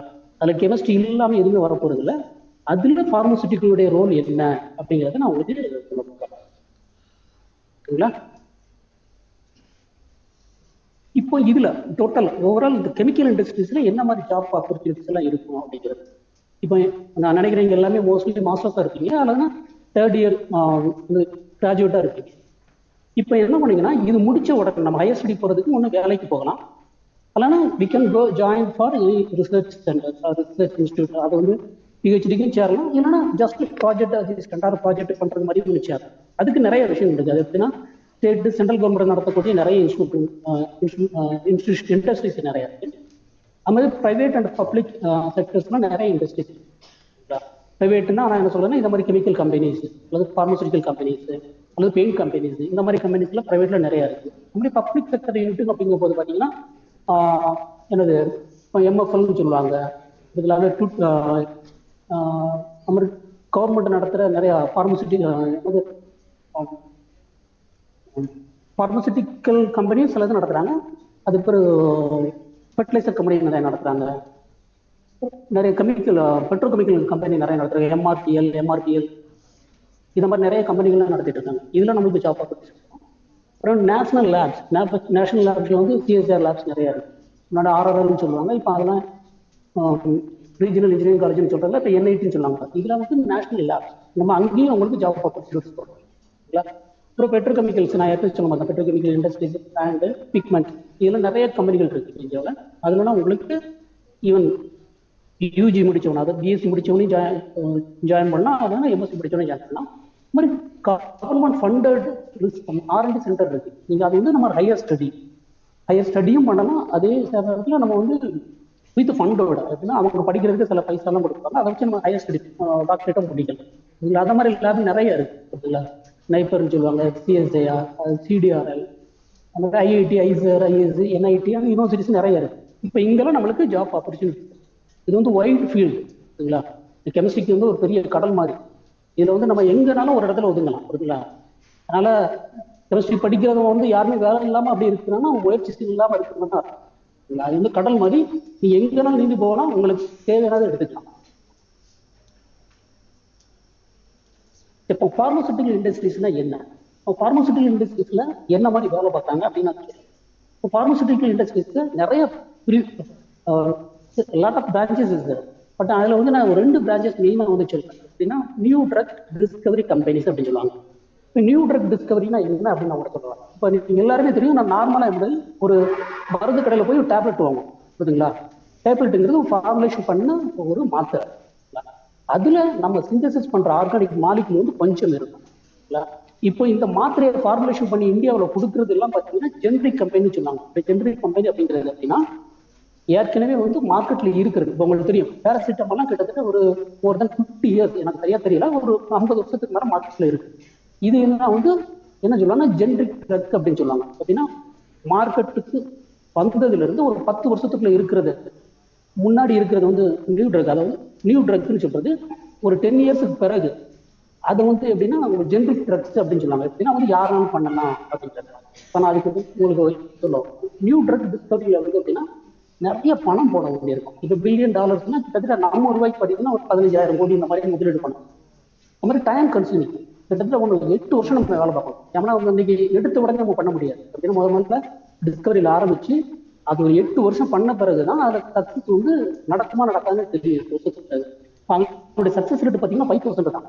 5%னா நான் சொல்றது இவங்க 100ல கூட 5% கூட ஒரு கம்மியாக இருக்கும். இவங்க 1% கூட வரும். கடைசியில் 1000 மாலிக்யூல் பண்ணுவாங்க, அதுல ஏதாவது ஒரு மாலிக்யூல் ஹிட் ஆகும், அவ்வளோதான். இப்போ நியூ ட்ரக் டிஸ்கவரியில் அப்படின்னா நம்ம இன்னைக்கு ஆரம்பிக்கிறது வந்து மொத்தமே 20 வருஷம் தான் வேல்யூ. அப்படின்னா இப்போ ஒரு 8 வருஷம் அல்லது 10 வருஷம் நம்ம நம்ம R&Dக்கு ஸ்பெண்ட் பண்றோம். அந்த R&Dக்கு ஸ்பெண்ட் பண்ற டயத்தை அந்த நாட்களுக்கு சேர்த்து தான் வரும். அப்போ அதுக்கு பிறகு 8 வருஷம் ஆச்சு, 12 வருஷம் தான் இருக்கு. அந்த 12 வருஷத்து வரைக்கும் தான் அவன் மோனோபோலி மாதிரியாச்சும் அவன் மட்டும்தான் பண்ண முடியும், மீது யாரும் பண்ண முடியாது அப்படிங்கிறது. அது வரைக்கும் தான் அவனுக்கு லாபம் இருக்கும். அப்போ வந்து உங்களுக்கு பார்த்தீங்கன்னா அவனுடைய ஹியூஜ் ப்ராஃபிட் இருக்கும். ஆனால் அது ஷார்ட் டைம் தான், மேக்ஸிமம் பார்த்தீங்கன்னா 10 இயர்ஸ், ஆனால் அதை விட கம்மியாக தான் இருக்கும். சரிங்களா? அதனால இந்தியாவில் இதனுடைய முதலீடு பார்த்தீங்கன்னா ரொம்ப ரொம்ப கம்மி, வெரி ஃபியூ கம்பெனிஸ் தான் இருக்கும். ஹார்ட்லி பார்த்தீங்கன்னா ஒரு முன்னாடி ஒரு 5 கம்பெனி இருந்து கிட்டத்தட்ட அவங்க எல்லாருக்கும் கூடிட்டாங்க. அதனால அவங்களால அஃபோர்ட் பண்ண முடியல அப்படிங்கிறது. இப்போ ஜென்ரிக் கம்பெனினா என்ன? இப்போ நான் ஏற்கனவே உங்களுக்கு சொல்லியிருக்கேன், நியூ ட்ரக் டிஸ்கவரி கம்பெனி அப்படின்னா புதுசாக ஒரு நோய்க்கும் மருந்தை கண்டுபிடிச்சாங்க. இப்போ அந்த ட்ரக் வந்து 20 வருஷம் தான் வேலிடா, மோனோபோலி. இப்போ யாராவது ஒரு ஆள் கண்டுபிடிக்கிறாங்க, எக்ஸ்ங்கிறது கண்டுபிடிக்கிறாங்க, ஆனால் அது வந்து 20 வருஷம் அவரை தவிர வேற யாரும் பண்ண முடியாது. அந்த 20 வருஷத்துக்கு பிறகு இந்த பேட்டர்ன் எக்ஸ்பைரி ஆன பிறகு என்ன பண்ணலாம்னா யாரும் பண்ணலாம். யாரும் பண்ணலாம்னா இப்போ நான் ஒரு சின்ன எடுத்துக்காட்டு சொல்றேன். இப்போ நான் சென்ட் ஜேவியர்ஸ் காலேஜுக்கு வரதுக்கு நிறைய வழிகள் இருக்கு அப்படின்னா. இப்போ பாளையங்கோட்டை பஸ் ஸ்டாண்ட்ல இருந்து ஒரு வழியில வரும். ஆனா இப்போ ஒரு ஆள் பண்ணும்போது மீதி எல்லா ரோட்லையும் சென்ட் ஜேவியர்ஸ் வர மீதி எல்லா பாதையும் அடைச்சிருவாங்க. நீங்க வந்து பாளையங்கோட்டை வழியா மட்டும்தான் போக முடியாது. யாராவது ஒரு ஆளுக்கு இப்போ யாராவது பிரைம் மினிஸ்டர் வராங்க அல்லது ஒரு முதலமைச்சர் வராங்கன்னா அவங்களுக்கு அந்த வழி தான். இப்போ மீதி எல்லா வழியும் அடைச்சிருவாங்க, புரியுதுங்களா? ஆனா அதே வந்து இது வந்து ஒரு 20 வருஷத்துக்கு வரைக்கும். ஆனா ஒரு 20 வருஷத்துக்கு பிறகு என்ன பண்ணுவாங்கன்னா உங்களுக்கு எல்லா வழியும் திறந்து விட்டுருவாங்க. வந்து சென்ட் ஜேவியர்ஸ் வழியா வர்றதுக்கு நீங்க இந்த வழியா மட்டும் வரதில்லை, நீங்க எல்லா வழியும் வரலாம். யாரு பிரதமர் மட்டும் இல்லை, எல்லா மக்களும் போகலாம். இதுதான் அது லாஜிக். அப்போ எக்ஸுங்கிற ஒரு கம்பெனி பண்ணுறதுக்கு ஒரு 20 வருஷத்துக்கு பிறகு எல்லாரும் பண்ண ஆரம்பிக்கலாம். என்ன அதை பண்ணும்போது அதனுடைய குவாலிட்டியா கொடுக்கணும். அதுக்கு பிறகு தான் ஜென்ரிக். அப்போ இதுல நிறைய கம்பெனி வரும். புரியுங்களா? இதுக்கு முதலீடு பார்த்தீங்கன்னா ரொம்ப கம்மி தான். அவங்களுக்கு 100 கோடி ரூபாய் 50 கோடி ரூபாய் போட்டு கூட பண்ற மாதிரிலாம் இருக்காங்க. டைம் கன்சியூமிங் வந்து ரொம்ப லெஸ். நீங்க பணம் போட்டோன்னா உங்களுக்கு கட்டி முடிக்கிற வேலை தான். இது ஒரு கிளைண்ட் கிடைச்சிட்டாங்கன்னா நீங்க ஆரம்பிச்சிடலாம். சக்சஸ் ரேட் பார்த்தீங்கன்னா 80%. அது ஒரு ஃபெயிலியர் ஆச்சுன்னா அது மேனேஜ்மெண்ட்டுடைய ஃபெயிலியர் தான் இருக்கும், கம்பெனி ஃபெயிலியர் ஆகுது. அப்புறம் ப்ராஃபிட் வந்து கம்மியா இருக்கும். ஆனால் உங்களுக்கு 10 இயர்ஸ் லைஃப் லாங். அது வந்து அந்த மாத்திரைக்கு நோய் வந்து இருக்கிற வரைக்கும் உங்களுக்கு இருந்துகிட்டே இருக்கும். இப்போ இந்தியா வந்து இதுல வந்து நிறைய கம்பெனிகள் இருக்கு, புரியுதுங்களா? இதுல ஒன்று பெரிய அட்வான்டேஜ் என்ன, இந்தியா தான் வந்து உலகத்துல அதிகமான ஜென்ரிக் ட்ரக்கை வந்து தயாரிச்சு வெளிநாடுகளுக்குள்ள ஏற்றுமதி பண்றோம். நம்ம தான் அதுல டாப், சரிங்களா? அடுத்து நம்ம பார்ப்போம். இப்போ இதுல இப்போ பாத்தீங்கன்னா ஏற்கனவே சொன்ன மாதிரி இப்போ இதுல வேர்ல்ட்ல டாப் 10 கம்பெனி அப்படின்னு பாத்தீங்கன்னா இதுல கொடுத்துருக்க சேல்ஸ் படி பாத்தீங்கன்னா 5 ஒரு கம்பெனி சொல்லுவாங்க. அதான் வேர்ல்டு டாப். அவங்க தான் நிறைய பேட்டன்ட் வச்சிருக்கிற ஒரு கம்பெனி, புரியுதுங்களா? அவங்க வந்து 1800 சம்திங்ல ஆரம்பிச்சிட்டாங்க. அவங்களோட பேட்டன்ட் வந்து நிறைய இருக்கு. அதே மாதிரி ரோச்னு சொல்ற ஒரு கம்பெனி, ஜான்சன் நீங்க பாத்துருக்கீங்க, நிறைய பேபி உள்ள ப்ராடக்ட் எல்லாம் இவங்க தான் பண்றாங்க. சனோபின்னு சொல்ற ஒரு கம்பெனி இருக்கு. மெர்க்குங்கிறது நீங்க எல்லாம் கேள்விப்பட்டிருப்பீங்க. மெர்க்ல நிறைய நார்மல் இந்த கெமிக்கல்ஸ்லாம் நம்ம கம்பெனி ஈவன் காலேஜஸ்லாம் நிறைய போவாங்க. நோவாட்டிஸ், நம்ம ஏபிபிவிஐன்னு ஒரு கம்பெனி, ஆம்ஜென் ஒன்று இருக்கு, ஜிஎஸ்டின்னு ஒன்று இருக்கு, பிஎம்எஸ்னு ஒரு கம்பெனி இருக்கு. இந்த கம்பெனில தான் நான் வந்து வேலை பார்க்குறேன். இல்லையா? இது வந்து பேட்டிலோட டாப் 10 கம்பெனிஸ் வித் சேல்ஸ். இந்தியாவில் வந்து டாப் 10 கம்பெனி இந்த மாதிரி இருக்கு அப்படின்னா நிறைய கம்பெனிகள் இருக்கு. அதில் பார்த்தீங்கன்னா சன் பார்மசூட்டிக்கல் இண்டஸ்ட்ரி. இந்த கம்பெனி ஆரம்பிச்சுன்னு பார்த்தீங்கன்னா 1980 தான். கிட்டத்தட்ட பார்த்தீங்கன்னா ஒரு 40 வருஷத்துக்குள்ளதான் ஆரம்பிச்சது. இப்போ இந்தியாவில் இதான் top company. Aurobindo pharma, Lupin, Cipla, doctor ரெட்டிஸ்ல, Cadila health care, Glenmark, Torrent, Alkem laboratories and Divi's lab. இதெல்லாம் நீங்க கேள்விப்பட்டிருப்பீங்க. சில சமயம் இதுல கேள்விப்பட்டிருக்கலாம். நீ எல்லாம் பூல கூட இல்லை சர்ச் பண்ணி பார்க்கலாம். இதுல என்ன மாதிரி பண்றாங்க அப்படிங்கிற விஷயத்துல சர்ச் பண்ணி பார்க்கலாம். ஏன்னா இப்போ நம்ம எல்லாருக்குமே வந்து இவன் கையில நம்மளுக்கு எல்லாமே வந்து உலகத்தை பார்க்குற அளவுக்கு இருக்கு. அப்போ நீங்க இதை மாதிரி சர்ச் பண்ணி பார்க்கலாம். இவங்க என்ன மாதிரி ப்ராடக்ட் பண்றாங்க, அவங்களுக்கு எந்த மாதிரி ரெக்ரூட்மெண்ட் வேணும், எந்த மாதிரி ஆட்கள் எடுப்பாங்க, எப்போ எடுப்பாங்க, இந்த மாதிரிலாம் பார்க்கலாம். சரிங்களா? நீங்கள் இதெல்லாம் இப்போ கெமிக்கல் கம்பெனிகளும் அதோட ஃபார்மஸ் கம்பெனிகளை வந்து கூகுளில் சர்ச் பண்ணிட்டு அவங்களோட தேவைகளை பார்த்துட்டு நம்ம அப்ளை பண்ணலாம். சரிங்களா? சரி, இதுக்கு அடுத்து இப்போ ட்ரக் டிஸ்கவரி சைக்கிள் எப்படி இருக்கும் அப்படின்னா, முதல்ல என்ன பண்ணுவாங்கன்னா, ட்ரக் டிஸ்கவரியில் ஃபர்ஸ்ட் வந்து ஒரு கெமிக்கல் வந்து சிந்தசிஸ் பண்ணணும் அப்படிங்கிறதுக்காக ஒரு மாலிகுல் பண்ணுவாங்க. அது பெரிய மாலிகுல், ஒரு ஆர்கானிக் மாலிகுல். நான் பின்னாடி உங்களுக்கு காட்டினேன். அதை சிந்தசிஸ் பண்ணணும். அப்போ முதல்ல சிந்தட்டிக் கெமிஸ்ட்ரி தான் அதில் முக்கியம். இப்போ நீங்கள் ஜெனரல் கெமிஸ்ட்ரியாக இருந்தாலும் ஆர்கானிக் சிந்தசிஸ் பண்ணுறீங்களா லேபில், அவங்க தான் அதில் முதல்ல முக்கியம். அதான் மெயின் இன்க்ரீடியன்ட். சரிங்களா? இப்போ எப்படி சோத்துல வந்து மெயின் இன்க்ரீடியன்ட் என்னது, நம்மளுக்கு வந்து அரிசி தான். மீதி எல்லாம் அடிக்க அது கொடுத்து நம்மளை சுவை சேர்க்கறது. அதே மாதிரி தான் கெமிக்கல், அந்த ஒரு காம்பவுண்ட், ஆர்கானிக் காம்பவுண்ட் தான் மெயின். ஃபர்ஸ்ட் அதை சிந்தசிஸ் பண்ணுவாங்க. சிந்தசிஸ் பண்ணும்போது ப்ரீ கிளினிக்கல் டெஸ்ட்னு பண்ணுவாங்க. ஏன்னா அது தயாரிச்ச உடனே ஒரு மனுஷனுக்கு கொடுக்க முடியாது. ஏன்னா கொடுத்துட்டோம்னா என்ன ஆகும், நோய் வந்து உடனே இறக்கக்கூடிய வாய்ப்பு அதிகம். உங்களுக்கு தெரியும், நம்ம பாட்டியுடைய கை மருந்து பார்த்தீங்கன்னா கூட அது ப்ராசஸ் பண்ணி தான் கொடுப்பாங்க, சும்மா நேரடியாக கொடுக்க மாட்டாங்க. சரிங்களா? நேரடியாக கொடுத்தா அவங்களுக்கு ஒவ்வாமையினால ஏதாவது நோய் வரலாம், ஆனால் சில பேர் இறந்து போயிடும். அதே மாதிரி தான் இல்லை. அப்போ அந்த கெமிக்கல் சிந்தசிஸ் பண்ணும்போது ப்ரீ கிளினிக்கல்னா முதல்ல டைரக்டாக மனுஷனுக்கு கொடுக்காம முதல்ல கம்ப்யூட்டர்ல ஸ்கிரீன்லாம் போயிட்டு அதில் வந்து ஒரு மாடலிங் மாதிரி பண்ணிட்டு இப்போ எல்லாம் டெஸ்ட் பண்ணுவாங்க. இப்போ அதில் ஒரு 10,000 காம்பவுண்ட் பண்ணிட்டாங்கன்னு வச்சுக்கோங்க, ஒரு 1000 காம்பவுண்ட் பண்ணிட்டாங்கன்னா முதல்ல ஒரு 1000 காம்பவுண்டை ஃபுல்லாக டெஸ்ட் பண்ணுவாங்க. அதில் பண்ணும்போது உங்களுக்கு ஒரு 100 காம்பவுண்டை குறையும். அதுக்கு பிறகு 100 காம்பவுண்ட்ல எது நல்லா இருக்குங்கிறத பார்த்துட்டு அதையும் ஃபர்தரா வந்து என்ன பண்ணணும், இந்த விலங்குகளுக்கு கொடுத்து டெஸ்ட் பண்ணுறது. அப்படின்னா எலிகளுக்கு அல்லது அதுக்கப்புறம் டாக்குக்கு இந்த மாதிரி கொடுக்குறது, அதுக்கப்புறம் குரங்குக்கு கொடுக்குறது. இப்போ அதுலலாம் நல்லா வந்து அவங்களோட சைடு எஃபெக்ட் இல்லை, நல்லா அவங்களுக்கு தான் எனக்கு மனுஷனுக்கு கொடுப்பாங்க. அதான் கிளினிக்கல் டெவலப்மெண்ட்னு சொல்றது. சரி, இதெல்லாம் முடிஞ்ச பிறகு இப்போ நம்ம கமர்ஷியலைசேஷன் பண்ணோம். புரியுதுங்களா? அப்போ நம்ம இந்த டாக்குமெண்ட்லாம் பிடிக்கிறோம். நான் இது மாதிரி ஸ்டடி பண்ணிட்டு இந்த காம்பவுண்ட் பண்ணியிருக்கேன், இந்த காம்பவுண்ட் வந்து இந்த நோய்க்கு பண்ணது, கேன்சருக்கு பண்ணியிருக்கிறேன், ஆனால் ஏதோ ஒரு நோய்க்கு, இந்த ஸ்கின்னுக்கு பண்ணியிருக்கேன், ஏதோ புண்ணுக்கு பண்ணியிருக்கேன், ஏதோ ஒரு நோய்க்கு பண்ணியிருக்காங்க, இந்த இதுக்காக பண்ணியிருக்கேன், இதனுடைய எஃபிஷியன்சி இவ்வளவு நல்லா இருக்கும் அப்படிங்கிறது நான் டாக்குமெண்ட்டை ப்ரொடியூஸ் பண்ணணும். இது எப்படிங்கிறது ஃபுட் அண்ட் ட்ரக் அட்மினிஸ்ட்ரேஷன் அப்படிங்கிற ஒரு அமைப்பு. இது அமெரிக்கா ஒன்று. இதே மாதிரி இந்தியாவிலேயே ஒன்று இருக்கு. நீங்க வந்து ஒரு மாத்திரை, ஒரு ட்ரக்கை தயாரிச்சுட்டு உடனே வந்து மார்க்கெட்டில் விற்க முடியாது. இப்போ நம்ம சாதாரண அரிசி கடையில் வைக்கிற மாதிரியா அல்லது ஒரு மளிகை கடையில் ஒரு பொருள் வைக்க முடியாது, கண்டிப்பாக விற்க முடியாது. ஆனால் அதுக்குன்னு சில கைட்லைன்ஸ். அப்போ நம்ம இது வந்து கவர்மெண்ட் அப்ரூவ் பண்ண பிறகு அந்த ஏஜென்சி வந்து நம்ம கொடுத்த டாக்குமெண்ட்லாம் வெரிஃபை பண்ணுவாங்க. புரியுதுங்களா? அதை வந்து மாலிகுல் எப்படி தயாரிக்கிறாங்க, அது இதுவரையில் மனுஷங்கள் கொடுத்ததுல எதுவும் எஃபெக்ட், சைட் எஃபெக்ட் இல்லாமல் நல்லா கியூர் ஆகுது எல்லாம் பார்த்துட்டு அவங்க ஓகே சொன்ன பிறகு என்ன பண்ணுவாங்கன்னா, அந்த மாலிகுலை நம்ம தயாரிச்சுட்டு நம்ம மார்க்கெட்டில் விற்கணும். அவங்க அலோவ் பண்ண பிறகு தான் விற்க முடியும். பாருங்க, அந்த சைக்கிள் எவ்வளோ பெருசாக இருக்கு, உங்களுக்கு பார்க்க எவ்வளவு, மொத்தமே ஒரு 5 சைக்கிள் மாதிரி தான் இருக்கு. ஆனால் என்னோட இயர்ஸ் பார்த்தீங்கன்னா கிட்டத்தட்ட மினிமம் 8 இயர்ஸ் தான். அவ்வளவு பெரிய உழைப்பு இருக்கு. இதுக்குள்ள இவங்களுடைய பணம் செலவழிப்பு பார்த்தீங்கன்னா கிட்டத்தட்ட 15,000 கோடி ரூபாய்க்கு மேல அவங்க செலவழிச்சுவாங்க. இது சக்சஸ் ரேட்டு அகைன் கம்மி. அதனாலதான் இந்தியாவில் யாருமே இதுல வந்து பெருசா யாரும் பண்ணலாம். சரி, இப்போ இதுல வந்து ப்ராசஸ் டெவலப்மெண்ட்னா என்ன அப்படின்னு சொல்லுவாங்க. அதுல வந்து நான் முன்னாடி சொன்ன மாதிரி ட்ரக் டிஸ்கவரியில முன்னாடி நிறைய டீம் வரும். எப்படி மெடிசனல் கெமிஸ்ட்ரின்னு சொல்லுவாங்க, அப்புறம் டிஸ்கவரி கெமிஸ்ட்ரின்னு சொல்லுவாங்க, அதுக்கு வந்து ப்ராசஸ் டெவலப்மெண்ட் சொல்லுவாங்க. இப்போ ப்ராசஸ் டெவலப்மெண்ட்னா இப்போ வந்து ப்ராசஸ் எல்லாம் டெவலப் ஆன பிறகு பல்க் குவான்டிட்டியா பண்ணணும். இப்போ நம்ம எப்படின்னா வீட்டில் சமைச்சு சாப்பிட்றதுனா ஒரு கல்யாணம் பண்ணும்போது நிறைய பேருக்கு சமைக்கிற மாதிரி தான். அப்போ அவங்களுடைய தரங்கள் நிறைய இருப்பாங்க. சரிங்களா? குவாலிட்டி இருக்கணும், அதுக்கு வந்து ஸ்பெக்லாம் இருப்பாங்க. இவ்வளவு குவான்டிட்டியில் பண்ணணும், இவ்வளவு பண்ணணும் அப்படிங்கிறது. இதுதான் அதனுடைய ப்ராசஸ் டெவலப்மெண்ட்டுடைய வேலை. இப்போ இது வந்து நாலேஜ் பேஸ்ட் இண்டஸ்ட்ரி. உங்களுக்கு தெரியும் யாருக்குமே இதுல வந்து கெமிஸ்ட்ரி நாலேஜ் வேணும். அப்படின்னா ஒரு மாலிகுல்னா என்ன, அது எப்படி ரியாக்ட் ஆகுங்கிற நம்ம நாலேஜ். சரிங்களா? இப்போ இதே வந்து ஒரு பெரிய கடல். ப்ராசஸ் டெவலப்மெண்ட்ங்கிறது ஒரு பெரிய டிபார்ட்மெண்ட். இதுல வந்து ஒரு நிறைய டிபார்ட்மெண்ட்ஸ் இருக்குது. இதுல நம்மளுடைய போர்ஷன் சிந்தட்டிக் கெமிஸ்ட்ரி. நம்ம வந்து ஆர்கானிக் மாலிகுல் சிந்தசிஸ் பண்ணி மட்டும் கொடுக்கணும். இப்போ அதுக்கு நம்மளுக்கு என்ன நாலேஜஸ் வேணும்? லிட்டரேச்சர் சர்ச் வேணும். முன்னாடி பார்த்தீங்கன்னா நம்ம லிட்டரேச்சர் சர்ச்சுக்கு வந்து ஒரு லைப்ரரியில் போய் நிறைய போய் அங்கே போய் செக் பண்ணி, இப்போ இல்லை ஆன்லைன்ல நிறைய இருக்கு. அது பார்த்தீங்கன்னா சைஃபைண்டர் ஒன்று இருக்கு, ரியாக்ட், ஸ்கூல் கலர், இந்த மாதிரி நிறைய இருக்கு. இதில் வந்து லிட்டரேச்சர் சர்ச் பண்ணிட்டு இந்த மாலிகுலை யார் யார் பண்ணியிருக்காங்க. இப்போ யாராவது ஒரு ஆள் பண்ணதை பார்த்து நம்ம பண்ண முடியாது, புதுசாக பண்ணணும். இருக்குங்களா? இதுதான் என்னுடைய அட்வான்டேஜ். நீங்க பண்ணதே பண்ண யாரும் ஏற்றுக்க மாட்டாங்க, புதுசாக பண்ணணும். நீங்க காம்பவுண்ட் ஏங்குற காம்பவுண்ட் தான் பண்ணுவீங்க, அது பிரச்சனை இல்லை. ஆனால் அவங்க பண்ண ஒரே ரூட்ல பண்ணக்கூடாது, நம்ம வேற ரூட்ல பண்ணணும். புரியுதுங்களா? அது மாதிரி மல்டி ஸ்டெப் சிந்தசிஸ். எப்படின்னா நீங்க ஒரு இப்போ நம்ம மார்க்கெட்ல வாங்குறோம் ஒரு காம்பவுண்ட், ஒரு மாத்திரையை வாங்கி சாப்பிட்டோம்னா அதுல ஒரு காம்பவுண்ட், அந்த காம்பவுண்ட் சிந்தசிஸ் பண்றதுக்கு 5 ஸ்டெப்லயே இருக்கும் அல்லது 30 ஸ்டெப்லயே இருக்கும். புரியுதுங்களா? அவ்வளவு லென்த்தி ஸ்டெப் இருக்கும். அப்போ வந்து சீக்வன்ஸ் பண்றக்கூடிய நம்மளுக்கு திறமை நம்மளுக்கு வேணும். அப்புறம் அதுக்கு ரியாக்ஷன் மெக்கானிசம், அது அந்த மாலிகுல் எப்படி போகுதுங்கிற ரியாக்ஷன் மெக்கானிசம் தெரியும், அது பியூரிஃபிகேஷன் பண்ண தெரியும். ஆனால் நல்ல பியூரா நம்ம கொடுப்போம், நோயெல்லாம் வரக்கூடாதுங்கிறதுக்காக. பிறகு அனலிட்டிக்கல் நாலேஜ் வேணும்.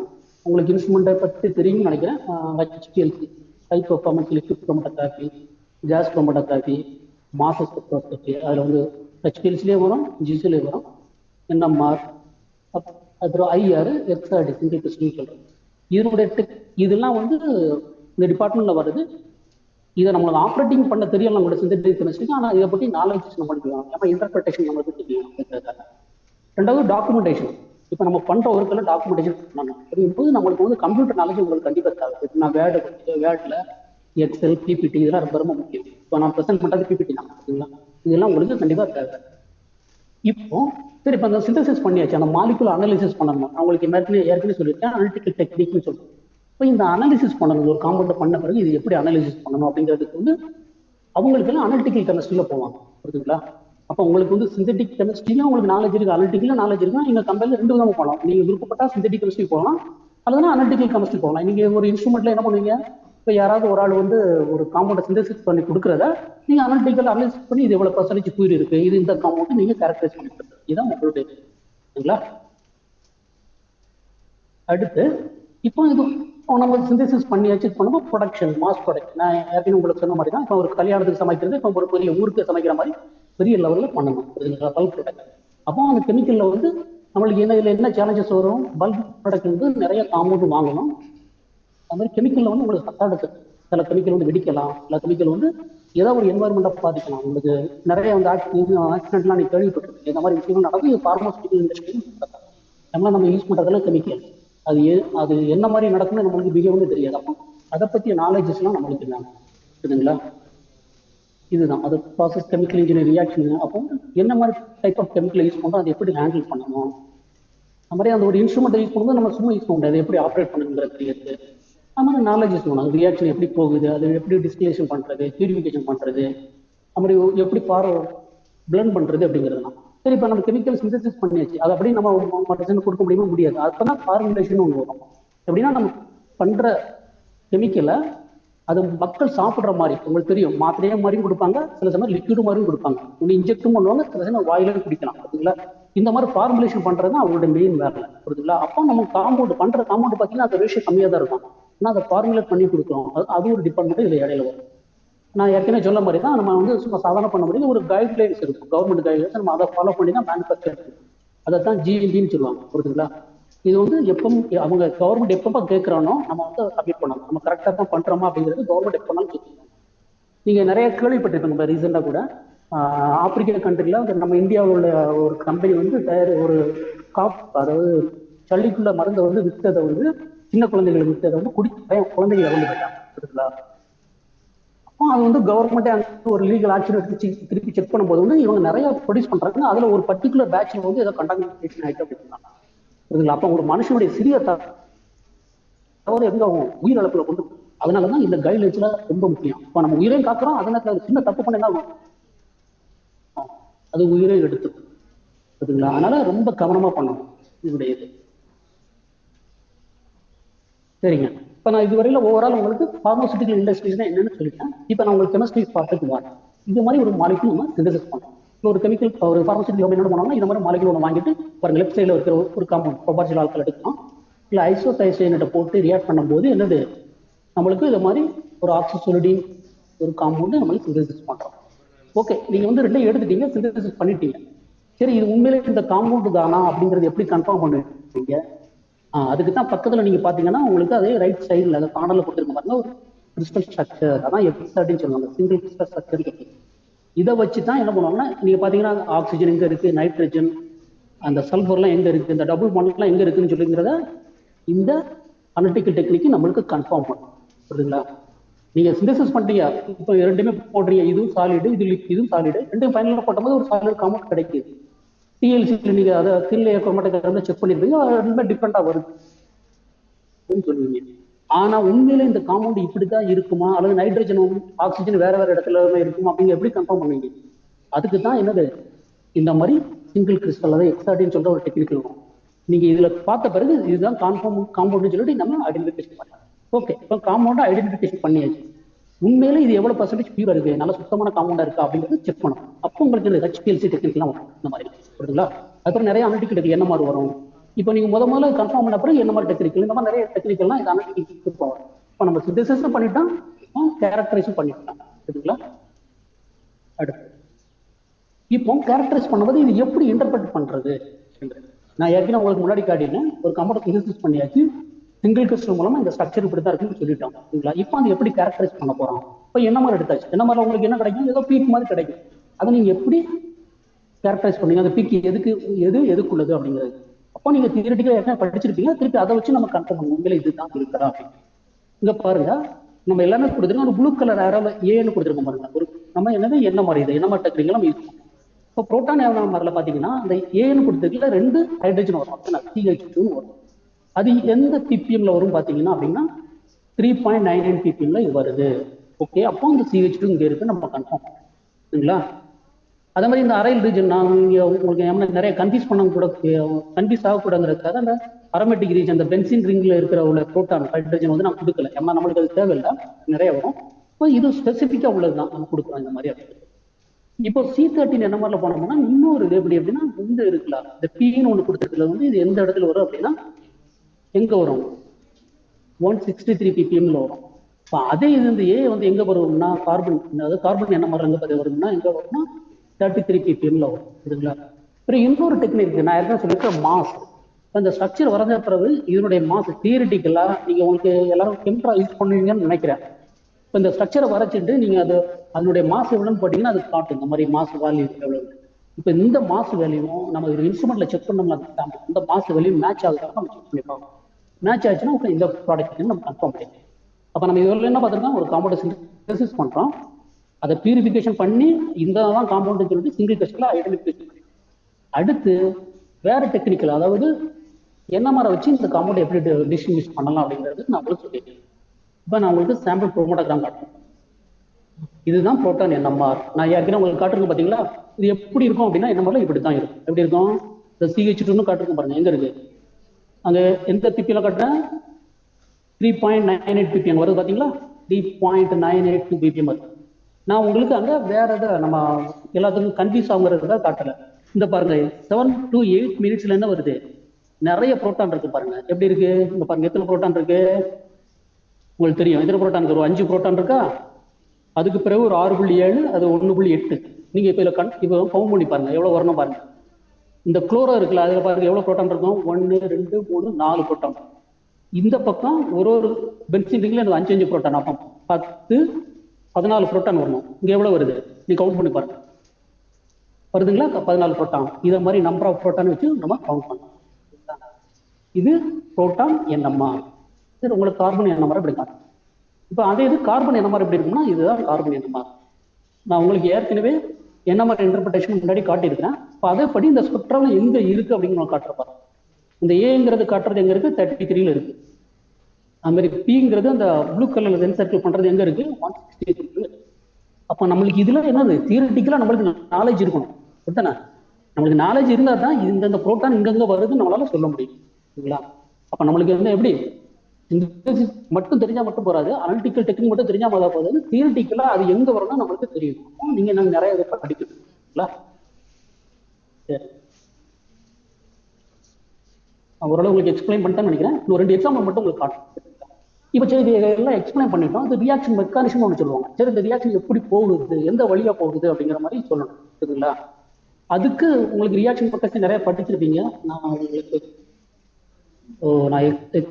டீட்டெயில்டா கொடுக்கும்போது ஷார்ட்டா கொடுத்துட்டேன். எப்படின்னா இப்போ எப்படின்னா இதுல ப்ரொபார்ச்சுவல் ஆல்கஹால் வந்து ஒரு பேஸ் போட்ட உடனே இந்த புரோட்டான் என்னது எடுத்த உடனே இது வந்து நியூக்ளியோபிலிக் சப்ஸ்டிடியூஷனா ரியாக்ட் ஆகும். இது கூட ஐசோதயசைனேட் கூட ரியாக்ட் ஆன பிறகு இது வந்து சைக்ளைஸ் ஆகும் 5 மெம்பர் ரிங்க. அது எப்படி போகும் அப்படிங்கிறது நம்மளுக்கு தெரியாது.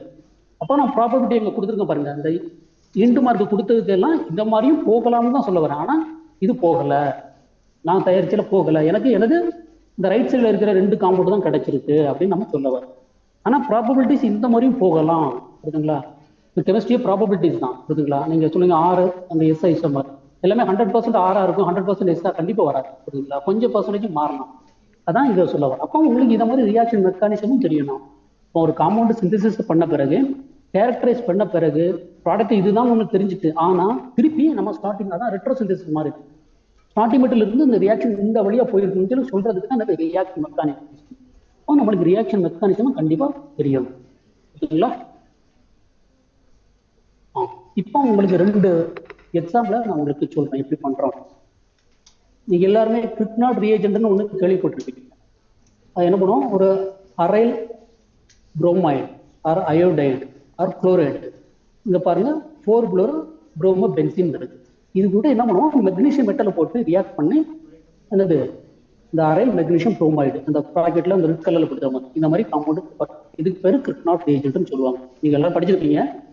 இப்போ இந்த கிரிக்னாட் ரியேஜென்ட் எடுத்து நம்ம ஒரு எஸ்டர் கூட ரியாக்ட் பண்ணும்போது என்னாகும், ஒரு எஸ்டர் கிடைக்கும். இங்க பாருங்க, சிம்பிள் ஈத்தேல் எஸ்டர் பதிலாக இந்த ட்ரைஃப்ளோரோ ஈத்தேல் எஸ்டேட்டை யூஸ் பண்ணுவோம். இது வந்து ரியாக்ட் ஆகும்போது என்ன பண்ணுது, ஒரு கீட்டோ காம்பவுண்ட் கொடுக்குது. அந்த பாருங்க லிக்விடும் கொடுத்துருக்காங்க THF இல்லை இந்த காம்பவுண்ட் கொடுக்குது. இந்த நேமிங் ரியாக்ஷன் கூட நியூக்ளியோஃபிலிக் ரியாக்ஷன் அப்படின்னு கூட சொல்லலாம். இது முடிஞ்ச பிறகு இந்த ஃப்ளூரின் இருக்குல்ல, அந்த ஃப்ளூரின்ல நம்ம வந்து என்ன பண்ணலாம், டைரக்டா நம்மளுக்கு தேவையானது வந்து எப்படின்னா இந்த புரோமோ வரணும். அந்த ஃப்ளூரினை வச்சு புரோமோ வந்து நம்ம டிஸ்பிளேஸ் பண்ண முடியுமா? கண்டிப்பா முடியாது. அதை விட என்ன பண்ணுவாங்கன்னா ஒரு அமோனியா கேஸ் வச்சு நியூக்ளியோஃபிலிக் சப்ஸ்டியூஷனை வந்து ரியாக்ட் பண்ணுவாங்க. அது என்ன ஆகும், இந்த அமோனியா போய் இது கூட ரியாக்ட் ஆகி அது ஹைட்ரஜன் ஃப்ளூரைடா வெளியே போனோம்னா இது வந்து நம்மளுக்கு ஒரு அனிலின் மாயிட்டி கிடைக்கும். சரி, இது பேர் நியூக்ளியோஃபிலிக் சப்ஸ்டியூஷனா அரோமேட்டிக் நியூக்ளியோஃபிலிக் சப்ஸ்டியூஷன் நம்ம சொல்லியிருக்கோம். இது இந்த அமினை சிந்தசிஸ் பண்ண பிறகு நம்மளுக்கு என்ன காம்பவுண்ட் தேவை, இந்த புரோமோ. ஏற்கனவே உங்களுக்கு சொன்ன மாதிரி புரோமோ. அப்போ புரோமோ கிடைக்கிறதுக்கு நீங்க ஏற்கனவே படிச்சிருக்கீங்க. இது எல்லாமே டயசோடிக் ஒரு ரியாக்ஷன் ஒன்று. இப்போ என்ன பண்ணுவாங்கன்னா இந்த NH2 N2 மாற்றி அதை வந்து ஒரு காப்பர் புரோமைடு கூட ரியாக்ட் பண்ண என்ன வரும், நம்மளுக்கு புரோமைடு வரும். Suppose copper bromide copper chloride போட்டிங்கன்னா குளோரைடு வரும், அல்லது காப்பர் அயோடைடு போட்டிங்கன்னா அயோடைடு வரும். சரிங்களா? இதான் டயசிடைசேஷன் ஃபாலோடு பை புரோமினேஷன் அல்லது ஹாலஜனேஷன் சொல்லுவாங்க. இது நம்ம சிந்தசிஸ் பண்ணியாச்சு. ஃபைனலா நம்ம என்ன பண்ணோம், இந்த கீட்டோவை வந்து ரெடியூஸ் பண்ணணும். அதுக்கு ஒரு ரியேஜென்ட் இருக்கு. இது வந்து செலக்டிவ் ரெடியூஸ் பண்ணணும். நான் ஏற்கனவே உங்களுக்கு சொல்லியிருக்கேன் R and S ஐசோமர் மாதிரி. இப்போ இது எனக்கு என்ன தேவை, R ஐசோமர் தேவைன்னா அதுக்கு ஒரு கேட்டலிஸ்ட் போட்டு நான் வந்து ரெடியூஸ் பண்ணணும் ஹைட்ரஜன் கேஸ். அதுக்கு நோயாரிக் கேட்டலிஸ்ட் ஒன்று உண்டு. நீங்க வந்து ஃபர்தரா படிச்சீங்கன்னா ரிசர்ச் போனீங்கன்னா உங்களுக்கு இது தெரியும். நீங்க எப்பவுமே சில சமயம் கேள்விப்பட்டிருப்பீங்க அசிமெட்ரிக் சிந்தசிஸ் இல்லை அசிமெட்ரிக் ஹைட்ரோஜனேஷன் கேள்விப்பட்டிருப்பீங்க. அதுல இந்த மாதிரி கேட்டலிஸ்ட்லாம் யூஸ் பண்ணுவோம். இது ஒரு எக்ஸாம்பிள். நான் சொன்னது வந்து இது வந்து எத்தனை ஸ்டெப் இருக்கு, 1 3 4 5 ஸ்டெப் சிந்தசிஸ். ஆனால் ஃபார்மசூட்டிக்கல் இண்டஸ்ட்ரீஸ்ல பார்த்தீங்கன்னா 20 ஸ்டெப்ஸ் 30 ஸ்டெப்ஸ் சிந்தசிஸ் இந்த மாதிரி பண்ணுவாங்க. புரியுதுங்களா? இந்த மாதிரி இது உங்களை பாருங்க, இந்த சீக்வன்ஸ்லாம் பண்ணி ஃபைனல் காம்பவுண்ட் அந்த காம்பவுண்ட் பண்ணணும். இதுதான் வந்து எனக்கு ஃபைனல் மார்க்கெட்டுக்கு வரக்கூடிய மாத்திரைகளாக வரக்கூடிய மாத்திரைக்கு. நீங்க பார்த்தீங்கன்னா இதில் வந்து 5 ஸ்டெப்பு பண்ணுறாங்க. இப்போ இதில் வந்து சின்ன மாலிகுல் சில இதெல்லாம் 10 ஸ்டெப் 30 ஸ்டெப் வரைக்கும் பண்ணுற மாதிரிலாம் நிறையா இருக்கு. நீங்கள் நிறைய பார்க்கலாம். இதில் வந்து கூகுள் அடிச்சு பார்த்தீங்கன்னாலே உங்களுக்கு இதெல்லாம் தெரியும். சரிங்க, இது ஃபைனல் ஸ்லைடு. டோப்ரோமேட் ஒரு ஜென்ரிக் ட்ரக்னு உங்களுக்கு ஏற்கனவே சொல்லியிருக்கேன். அப்படின்னா இந்த ட்ரக் ஏற்கனவே இந்த மாத்திரை எதுக்கு யூஸ் பண்ணாங்கன்னா எபிலெப்சின்னு சொல்றது. அப்படின்னா அந்த ஃபிட்ஸ் வருங்களா அவங்களுக்கு இந்த மாத்திரை யூஸ் பண்ணுறது. இது எப்படி தயாரிக்கும் அப்படின்னா டிஃப்ரக்டோஸ்னு ஒரு ரியேஜென்ட் இருக்கும். அது கூட நம்ம அஸ்டோன் ரியாக்ட் பண்ணுவோம். ரியாக்ட் பண்ணும்போது ஒரு லீவிஸ் ஆசிட் பற்றி நீங்கள் கேள்விப்பட்டிருக்கேன். குப்ரிக் புரோமைட் கேட்டலிஸ்ட் மாதிரி பண்ணால் இந்த மாதிரி அஸ்டோன் ஒரு காம்பவுண்ட் கிடைக்கும். அதை வந்து ஒரு குளோரைடு கூட ரியாக்ட் பண்ணும்போது ஒரு சல்ஃபோனிக் குளோரைடு கிடைக்கும். அதை கூட வந்து நம்ம ரியாக்ட் பண்ணோம்னா வந்து சல்ஃபோனமைடு கிடைக்கும். இதுதான் வந்து டோப்ரோமேட்டுங்கிற ஒரு ட்ரக். இதை தான் அந்த வலிப்பு நோய்க்கு யூஸ் பண்ணக்கூடிய மருந்து ஜென்ரிக் ட்ரக்னு சொல்லுவோம். இப்போ நான் இதுவரையில் உங்களுக்கு நாங்கள் என்ன மாதிரி வேலை பார்க்குறோம்னு ஃபுல்லாக உங்களுக்கு சொல்லிட்டேன். இந்த கம்பெனியில் என்ன மாதிரி வேலை பார்க்குறோம், இப்போ என்னுடைய என்ன ரெக்குவயர்மெண்ட் இருக்குன்னு உங்களுக்கு சொல்லிட்டேன். உங்களுக்கு எல்லாம் புரிஞ்சிருக்குன்னு நினைக்கிறேன். இதை வச்சு என்ன மாதிரி ஆப்பர்ச்சுனிட்டிஸ் இருக்கு ஃபார்மா இண்டஸ்ட்ரீஸ்ல அப்படிங்கிறத நான் உங்களுக்கு ஃபைனலாக கன்க்ளூட் பண்ணியிருக்கேன்.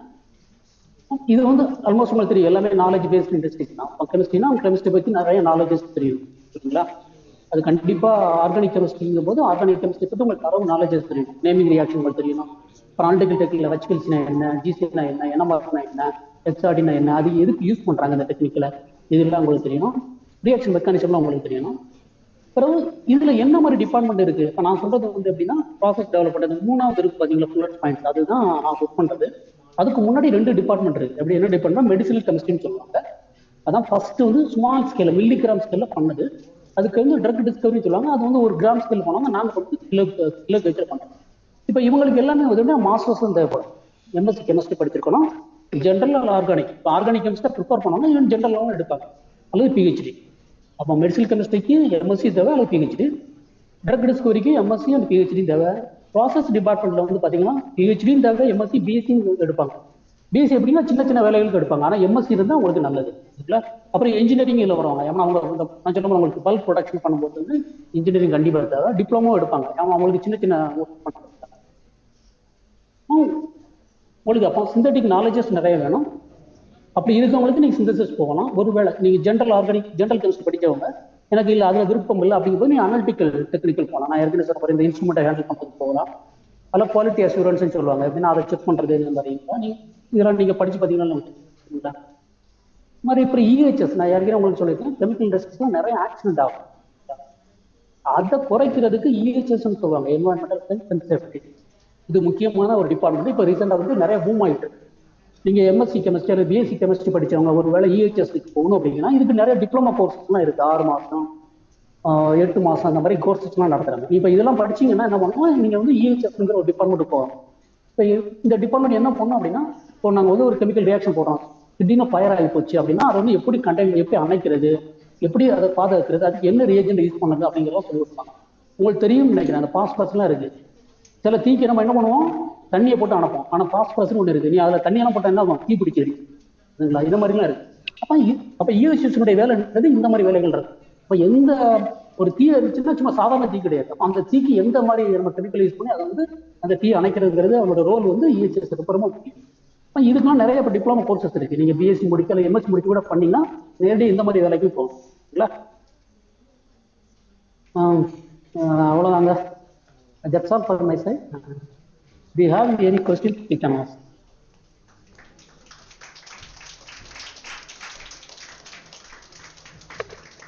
Thank you, sir, for your inspiring words. I'm glad to introduce our chief guest, Mr. M. Vigneswar, who is our illustrious alumnus and working as a senior scientific assistant in Oil and Natural Gas Corporation Limited in Cauvery, Assest, Neravvy, Karaikal. I would like to invite our guest, Mr. M. Vigneswar, to share his thoughts.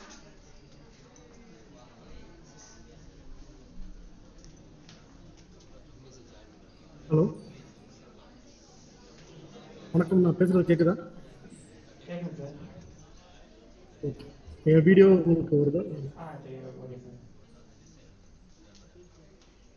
Okay. எனக்கு முன்னாடி பேசினவங்க chemistry எப்படிலாம் பயன்படுது எல்லாம் சொல்லி நிறையா முடிச்சிட்டாங்க. என்னோட வேலையை அவங்களே எல்லாம் சொல்லிட்டாங்கன்னு நினைக்கிறேன். நான் வந்து எனக்கு ஷார்ட் நோட்டீஸில் சொன்னதுனால நான் அவ்வளோ ரெடியாக நிறையா ப்ரிப்பேர் பண்ணல. நான் ஜஸ்ட்டு வந்து என் ஃபீல்டில் நான் எப்படி நுழைஞ்சேன், என்னோடய ஃபீல்டில் என்ன கெமிஸ்ட்ரி படித்தவங்களுக்கு எந்தெந்த மாதிரி ஆப்பர்ச்சுனிட்டிஸ் இருக்குது அதை தான் நான் வந்து உங்களுக்கு எக்ஸ்பிளைன் பண்ண போகிறேன். நான் ஒரு ஸ்லைடு வச்சுருக்கேன். ஸ்லைடில் ஒன்றும் பயப்பட வேணாம், 3 ஸ்லைடு தான். அதில் ஒன்றும் வணக்கம் வந்து நன்றி. நடுவில் ஒரே ஒரு ஸ்லைடு தான் இருக்குது.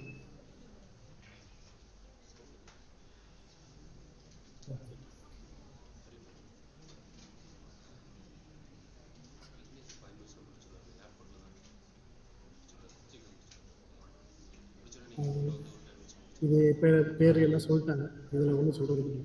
ஆக்சுவலாக ஓஎன்ஜிசி வந்து நம்ம பெட்ரோல் டீசல்லாம் நம்ம டெய்லி யூஸ் பண்ணுறோம் இல்லையா, அது வந்து க்ரூட் ஆயில் வந்து பிடிச்சிருக்கிறாங்க, உங்களுக்கு தெரியும், படிச்சிருக்கீங்க. அந்த க்ரூட் ஆயில் வந்து நம்ம உள்நாட்டிலே தயாரிக்கிறதுல ஓஎன்ஜிசி தான் வந்து முன்னோடியான நிறுவனம். அவங்க தான் அதிகமாக வந்து க்ரூட் ஆயில் வந்து சோர்ஸ் பண்ணிட்டுருக்காங்க. நம்மளுடைய க்ரூட் ஆயில் நம்ம இந்திய நாட்டோட க்ரூட் ஆயில் தேவையை 67% நம்ம வெளியே இருந்தால் பூர்த்தி பண்ணிக்கிறோம். ஃபார் மிடில் ஈஸ்ட், ரஷ்யா இந்த மாதிரி நாட்டில் தான் வாங்குகிறோம். ஒரு 33% வந்து நம்ம இன்டர்னலாகவே நம்ம ப்ரொடியூஸ் பண்ணுறோம் நம்மளுடைய சோர்ஸஸில், நேச்சுரல் ரிசோர்ஸஸில். அதை வந்து எக்ஸ்ப்ளோர் பண்ணி அதை எடுத்து கொடுக்குறதுல வந்து ஓஎன்ஜிசியோட பங்களிப்பு அதிகமாக இருக்குது. இது போக இன்னொரு கம்பெனி இருக்குது, ஆயில் இந்தியா. அது வந்து இதோட சின்ன கம்பெனி தான். மேஜர் பெரிய கம்பெனிங்கிறது இந்த ஃபீல்டில் வந்து ஓஎன்ஜிசி. இது வந்து ஒரு கவர்மெண்ட் பப்ளிக் செக்டர்.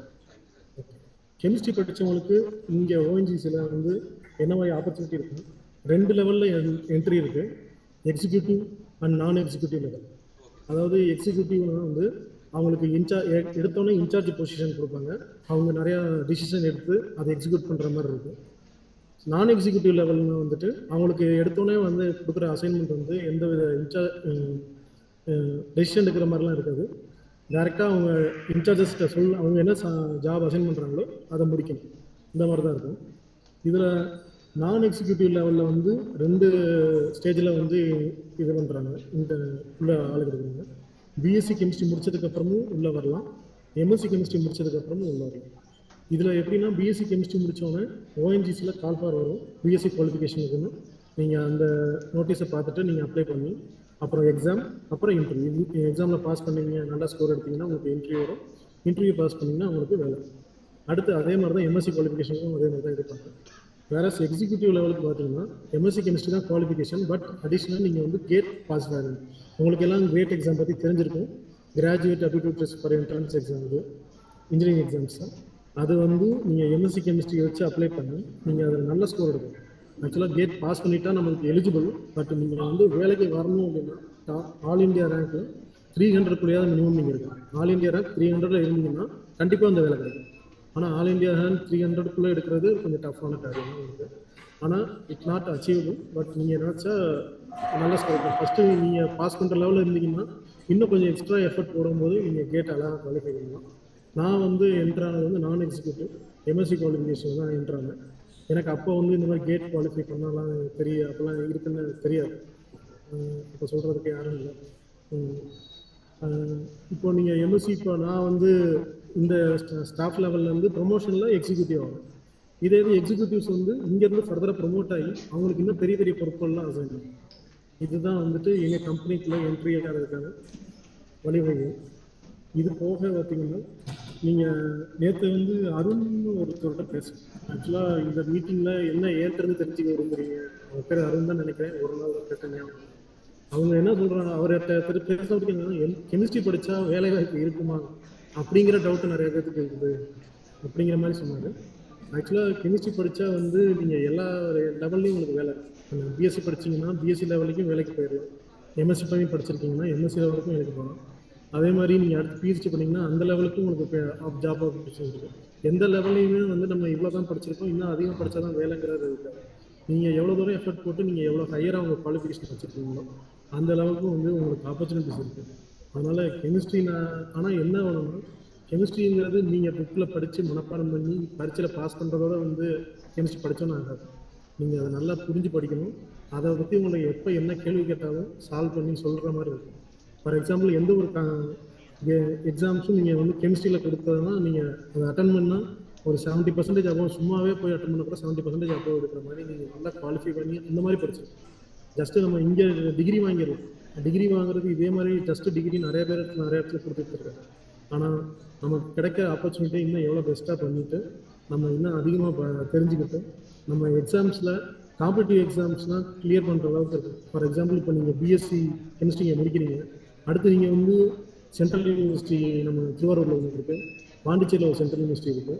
இப்போ அதே மாதிரி எல்லா சென்ட்ரல் யூனிவர்சிட்டிஸுமே நீங்கள் எழுதலாம். இப்போ எம்எஸ்சி படிக்கிறதுக்கு நீங்கள் டேரெக்டாக அந்த எக்ஸாம்ஸை வந்து அதுக்கு ஒரு எக்ஸாம் வச்சு தான் நீங்கள் உள்ளே போகணும். அந்த எக்ஸாம் நீங்கள் பாஸ் பண்ணுற அளவுக்கு இருக்கும். நீங்கள் இங்கே படிக்கிற கெமிஸ்ட்ரி வந்து ஜஸ்ட்டு இங்கே தெரிஞ்சுக்கிட்டு இந்த எக்ஸாம் பாஸ் பண்ணுறதுக்கு கண்டிப்பாக உங்களுக்கு போதுமானது. ஆனால் நீங்கள் இன்னும் பெரிய லெவலுக்குலாம் அச்சீவ் பண்ணணும் அப்படின்னா இதை வந்து நீங்கள் எப்போ வந்து ஒரு ப்ராப்ளம் சால்விங், ஒரு கொஸ்டின் பேப்பர் எடுத்து சால்வ் பண்ணி பார்க்குறீங்க.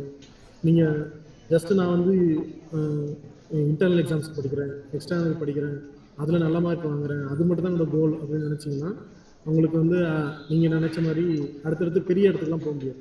நம்ம இங்கேயே தான் சுற்றிக்கிட்டு இருக்கோம். நீங்கள் எப்போ வந்து நீங்கள் இப்போ இதை படிக்கும்போது அடுத்த லெவலுக்கு நீங்கள் வந்து யோசிக்கணும். இப்போ நான் பிஎஸ்சி படிச்சுட்டு இருக்கேன், பிஎஸ்சி முடித்தோன்னே எம்எஸ்சி நான் எங்கே பண்ண போகிறேன் அப்படின்னு நீங்கள் யோசிக்கணும். எம்எஸ்சி வந்து ஒரு காலேஜில் பண்ண போகிறேன்னா, இல்லை ஒரு யூனிவர்சிட்டியில் பண்ண போகிறேன்னா, அதுவும் சென்ட்ரல் யூனிவர்சிட்டியாக ஸ்டேட் யூனிவர்சிட்டியாக அந்த மாதிரி நீங்கள் யோசிக்கணும். அப்போது நீங்கள் இப்போது பிஎஸ்சி படிக்கும்போதே நீங்கள் அதுக்கான நீங்கள் ஒன்றும் செய்ய தேவையில்லை. ப்ரீவியஸ் இயர் கொஸ்டின் பேப்பர்ஸ் நீங்கள் எதில் போகணும்னு நினைக்கிறீங்க அது எல்லாமே அவைலபிள் இருக்குது. ஃபார் எக்ஸாம்பிள் நீங்கள் கேட்டு குவாலிஃபை பண்ணணும்னு நினச்சிங்கன்னா அதுக்கும் இருக்குது. நீங்கள் சிஎஸ்ஆர் நெட் எக்ஸாம் பாஸ் பண்ணால் அதுக்கும் பிஎஸ்சி கொஸ்டின் பேப்பர்ஸ் கலெக்ஷன்ஸ் இருக்குது. இது எல்லாமே நீங்கள் நெட்லேருந்து எடுத்துக்கலாம், புக்ஸாகவும் கொடுக்குறாங்க. நீங்கள் படிக்கிற உங்கள் செமஸ்டர் சிலபஸை நீங்கள் படிக்கும்போது நீங்கள் படிக்கிற அந்த டாப்பிக்குள்ளே கொஸ்டின்ஸ் மட்டும் எடுத்து அதை அப்ளை பண்ணி இதை சால்வ் பண்ணி பாருங்கள். இதை நீங்கள் ரெகுலராக ப்ராக்டிஸ் பண்ணாலே நீங்கள் பிஎஸ்சி முடிக்கும் போது நீங்கள் எல்லா எக்ஸாமும் தயாராக இருப்பீங்க. அதனால் ஒரு எக்ஸ்ட்ரா எஃபர்ட் வேணும் உங்களுக்கு வந்து. ஆக்சுவலாக மற்றபடி எங்கள் கம்பெனியோட வெப்சைட் இதுதான். இதில் வந்துட்டு நீங்கள் போனீங்கன்னா கேரியர்ஸ் அண்ட் ஆப்பர்ச்சுனிட்டிஸில் வந்துட்டு நோட்டிஃபிகேஷன்ஸ் இதெல்லாம் போடுவாங்க. கேட் குவாலிஃபைடு கேண்டிடேட்ஸ் வந்து லாஸ்ட் ஒரு 5 இயர்ஸாக கண்டினியூஸாக எடுத்துக்கிட்டு இருக்காங்க. அதுக்கு நோட்டிஃபிகேஷன் இயர்லி வந்துட்டு தான் இருக்குது. கேட் எக்ஸாம் நீங்கள் பாஸ் பண்ணிவிட்டு அதுக்கப்புறம் அந்த ஸ்கோரை வச்சு அப்ளை பண்ணுற மாதிரி இருக்கும். மற்றபடி இந்த பிஎஸ்சி எம்எஸ்சி எடுத்தது வந்து ஒரு 2 இயர்ஸாக லாஸ்ட் 2 இயர்ஸ் வந்து கால் ஃபார் பண்ணல. அதுக்கடுத்து எப்போ வரும்னு சொல்ல முடியாது. நீங்கள் அதனால் வந்து எம்எஸ்சி ப்ளஸ் கேட்டுங்கிற மாதிரி நீங்கள் எய்ம் பண்ணீங்க அப்படின்னா இப்போ இருக்க ஃபைனல் இயர்ஸும் இல்லை இந்த 3 இயர்ஸ் ஃபஸ்ட் இயரில் இருக்கிறவங்களும் 3 இயர்ஸ் முடிஞ்சு வரும்போது அட்டன் பண்ணுற மாதிரி இருந்தது. கண்டிப்பாக வந்து இந்த எக்ஸாம் நீங்கள் எழுதி உள்ளே வந்துடலாம். அது போக நீங்கள் இதை கொஞ்சம் வாசித்து பாருங்கள். அதாவது ஒரு விஷயம் நம்ம எடுத்தோம் அப்படின்னா அது நம்மளால் முடியாது அப்படின்னு நினைக்கக்கூடாது. நம்மளால் முடியும். அதை நம்ம எடுத்த காரியத்தை முடிக்கிற வரைக்கும் நம்ம வேறு எதையும் வந்து அங்கிட்டு நம்ம கவனம் செதறக்கூடாது. நம்ம அதை வந்து நல்லா எக்ஸ்பிளைன் பண்ணுற பாடல் தான் இது. எனக்கு எப்பப்பெல்லாம் நான் சோர்வடைகிறேனோ அப்போல்லாம் நான் இதை வாசித்து பார்த்துக்குவேன். எப்போல்லாம் என் கவனம் செதறி நான் எடுத்த டைரக்ஷனில் இல்லாமல் வேறு எங்கேயா டைவெர்ட் ஆகுது அப்படிங்கிறப்போ நம்ம என்ன தப்பு பண்ணுறோம், எதில் நம்ம டிஸ்ட்ராக்ட் பண்ணுது அப்படிங்கிறதுக்கு தான் இது. ஓகே, எனக்கு கொடுத்த 10 நிமிஷத்தில் 5 நிமிஷத்துக்கு மேலே பேசுறதுக்கு என்கிட்ட கண்டென்ட் இல்லை. இதுக்கு மேலே கண்டிப்பாக நீங்கள் பேசணும்னு நினைக்கிறீங்க. உங்கள்கிட்ட இருந்து நான் கேள்வி எதிர்பார்க்குறேன். நீங்கள் கண்டிப்பாக எனக்கு கொடுத்த டைமில் நீங்கள் என்கிட்ட ஏதாவது கேள்வி கேட்டாங்க கற்றுக்கணும்.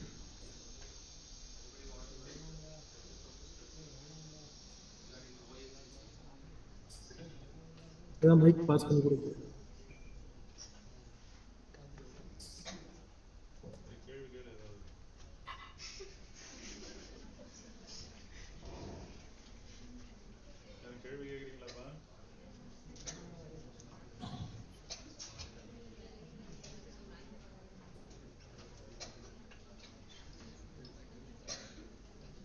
ஓகே, யாருக்கு எதுவும் கேள்வி இல்லைன்னா வந்து நான் சொன்னது யாருக்கும் புரியல, இல்லைன்னா கேட்குற மனநிலையும் சூழ்நிலையும் நேரம் சாப்பாடு நேரம் ஆச்சு நினைக்கிறேன்.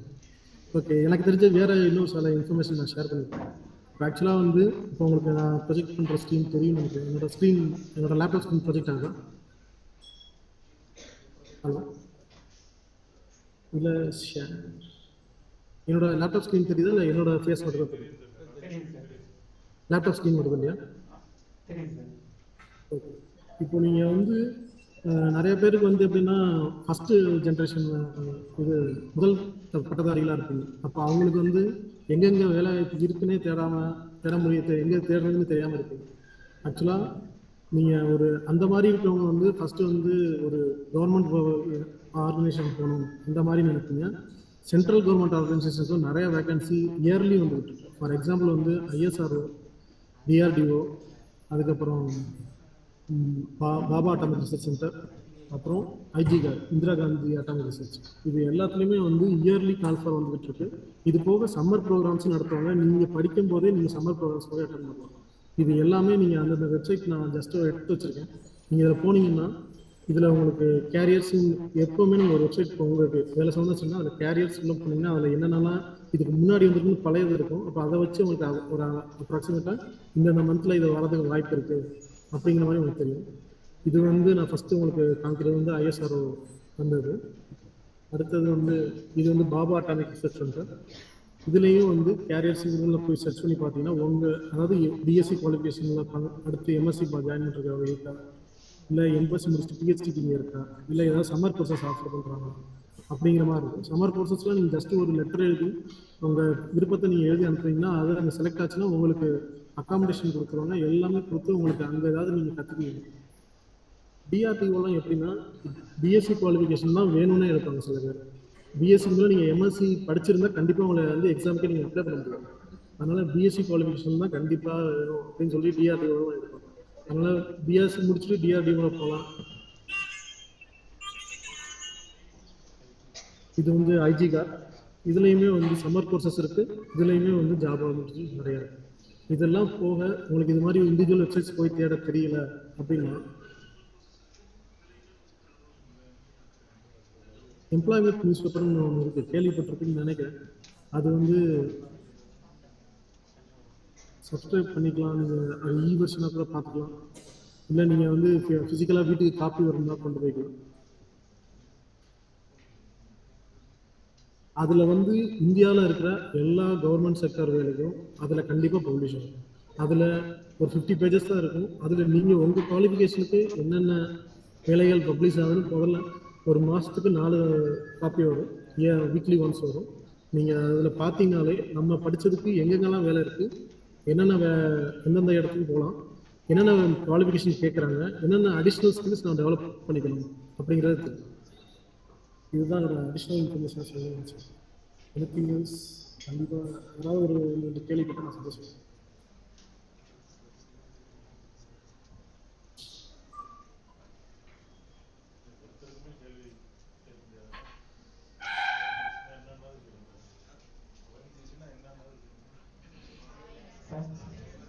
சொல்லுங்க. பிஎட் சிலபஸ் வந்து நீங்கள் எம்எஸ்சியில் என்ன படிக்கிறீங்களோ இப்போ பிஎஸ்சி லெவலில் இருக்கிறது கொஞ்சம் வரலாம். ஆனால் மேஜர் சிலபஸ் வந்து உங்கள் எம்எஸ்சி சிலபஸ் தான் கேட் சிலபஸ்ஸு. நீங்கள் கேட் ஒவ்வொரு தடவை அனௌன்ஸ் பண்ணும்போதும் ஒரு தடவையும் ஒரு ஐஐடி கண்டக்ட் பண்ணுவாங்க. அது சர்க்கிள் ரொட்டேஷன் லெவல். அப்போது இந்த தடவை பிப்ரவரியில் அது வந்து எக்ஸாம் நடக்கும். அரௌண்ட் டிசம்பரில் கால்ஃபார் பண்ணுவாங்க. அப்போது அந்த கேட் வெப்சைட்டில் போய் நீங்கள் அந்த சிலபஸும் டவுன்லோட் பண்ணிக்கலாம். அதுக்கப்புறம் ப்ரீவியஸ் இயர் கொஸ்டின் பேப்பர்ஸும் அதே ஐஐடி வெப்சைட்டில் இருக்கும். அப்போ 10 இயர்ஸ் கிட்ட கண்டிப்பாக உங்களுக்கு கிடைக்கும். நீங்கள் அதுலேருந்து டவுன்லோட் பண்ணிவிட்டு ஒரு கொஸ்டின் எடுத்து நீங்கள் சால்வ் பண்ணுங்கள். சிலபஸ் வந்து உங்கள் எம்எஸ்சி சிலபஸ் தான் கேட் சிலபஸ். நீங்கள் எம்எஸ்சி வந்து தரவாக படிச்சிங்கன்னா, தரவாக மீன்ஸ் நாட் நீங்கள் ஜஸ்ட் ஒரு கேள்விக்கு நம்ம அந்த எக்ஸாமில் எழுதுகிற அந்த கேள்விக்கு பதில் சொல்கிற மாதிரி இல்லை. இந்த மாதிரி காம்படிட்டிவ் எக்ஸாமில் கெமிஸ்ட்ரி சம்மந்தமாக வரதை சால்வ் பண்ணுற அளவுக்கு நீங்கள் எக்ஸாமில் படித்து எழுதுறதுங்கிறது ஒரு ஸ்டார்டிங் பாயிண்ட் தான். நீங்கள் அதை வச்சு உங்கள் நாலேஜை வளர்த்துக்கிட்டு இந்த மாதிரி கெமிஸ்ட்ரி ப்ராப்ளம்ஸ்லாம் எப்படி சால்வ் பண்ணுறது அப்படிங்கிறத நீங்கள் அந்த சிலபஸை வச்சு அந்த கொஸ்டின் வச்சு நீங்கள் சால்வ் பண்ணுங்கள்.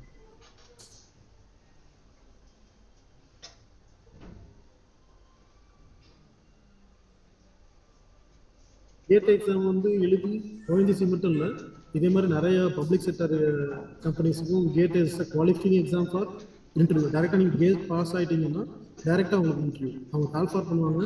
இந்த ஸ்கோர் இருக்கவங்க அப்ளை பண்ணலான்ட்டு நீங்கள் அந்த கேட் ஸ்கோரை வச்சு நீங்கள் அப்ளை பண்ணணும். அப்ளை பண்ணிட்டீங்கன்னா டேரெக்டாக எழுதி கால்ஃபார் இன்டர்வியூ. நீங்கள் இன்டர்வியூ நல்லா பண்ணிங்கன்னா நீங்கள் வேலை. நம்ம கேட்டுனா ரிசர்ச் பண்ணுறதுக்கு இல்லை அடுத்து படிக்கிறதுக்கு தான் நம்ம வச்சுட்டு இருந்தோம். எனக்குமே இங்கே வேலைக்கு வரதுக்கு முன்னாடி வரைக்கும் அப்படி தான் தெரிஞ்சது. இங்கே வந்ததுக்கு அப்புறம் தான் தெரிஞ்சு கேட்டை வச்சு நம்ம வேலைக்கே போயிடும். Thank you sir. Thank you, sir, for your inspiring words. Gratitude arises from a heart bursting with the thoughts of thanksgiving and gratified both to the receiver and the giver. Let me call upon Kumar from Syngene-BBRC Chemistry to deliver the vote of thanks.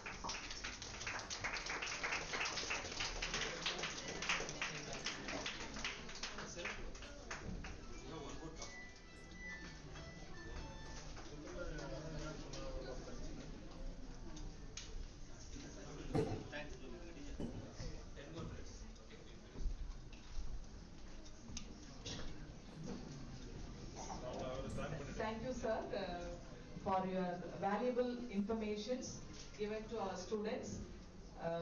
Because of the time, our students are not able to raise any question. Anyway, all the information that you have given is useful to our students and it is really inspiring and motivating. Thank you very much. Thank you. Thank you.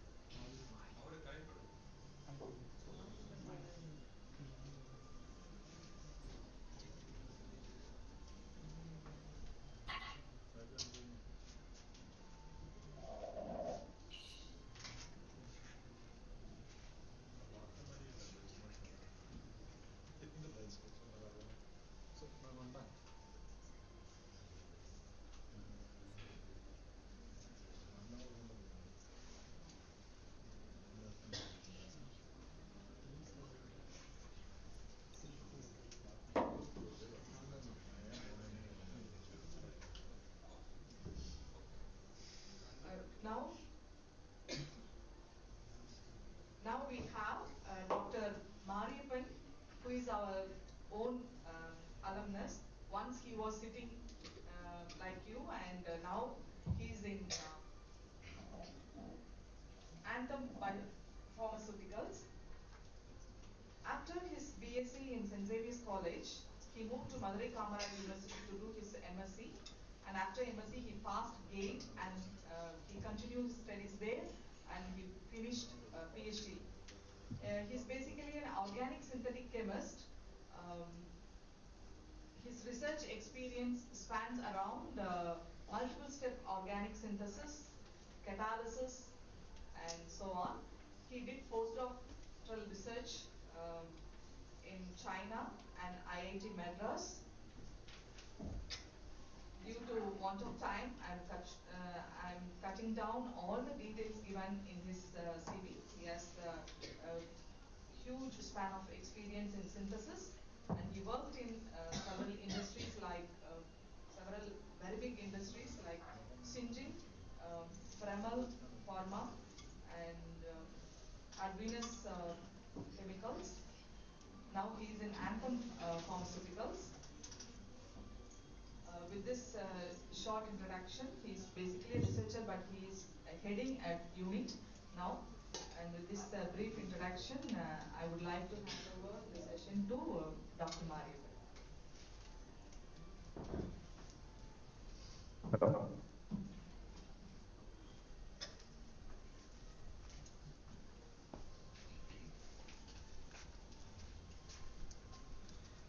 Hello. Good afternoon, sir. Good afternoon to all. To give a brief introduction about me, so no need to introduce about me. And I'm very proud that I'm an alumni of St. Xavier's College. Okay, let me start the presentation.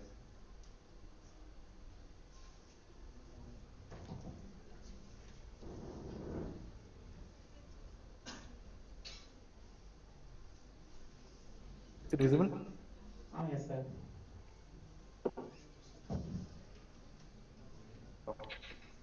Just before me, Dr. Antony Savarimuthu, அவரை explain பண்ணாப்புல எல்லா pharma industries எப்படி introduce ஆகும், உள்ள என்னென்ன process போகுது எல்லாமே introduce பண்ணாப்புல எல்லாமே அவர் explain பண்ணாப்புல.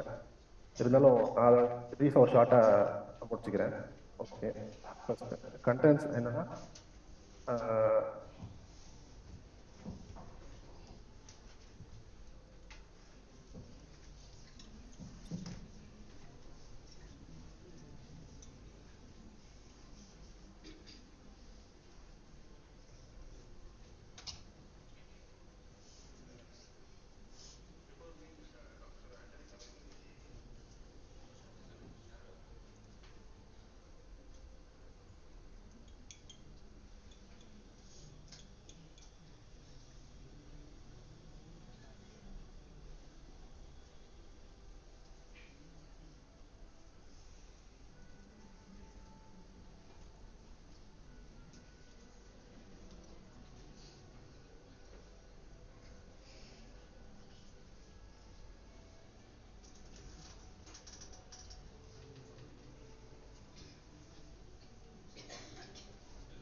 Sir, audio கேட்கல.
I would like to express my sincere gratitude to our principal for his unwavering support and guidance in organizing the event. His vision and leadership have been instrumental in making this event resounding success. A special word of thanks to our extended chief guest, Mr. M. Anantharaj, Researcher-Osaka Gas Chemicals, Japan, and Mr. M. Vigneswar, Senior Scientific Assistant, ONGC, Cauvery, Assest, Karaikal. Then Dr. A. Mariappan, Deputy Manager, Chemistry Department, Anthem, Biosciences, Bangalore, and Dr. S. Antony, Savarimuthu, Senior Research Scientist, Syngene-BBRC Limited, Bangalore, and at last Dr. Sunil Kumar, Software Engineer-BIOVIA, Dassault Systems Solution Lab Private Limited, Bangalore, for gracing with their presence through online and offline and sharing their valuable insights with us. Your presence has truly enriched this event, and we are deeply grateful for your participation. Thank you, sir. Last but not least, I would like to acknowledge the hard work and dedication of our department HOD, Dr. Xavier, faculty members, PG coordinator, and all other staff members, organizing committee, student volunteers to make the event successful. Once again, thank you to everyone involved for making this event a resounding success. Your collective efforts have made a lasting impact, and we are grateful for your contributions. Thank you, one another. Please stand up for the national anthem.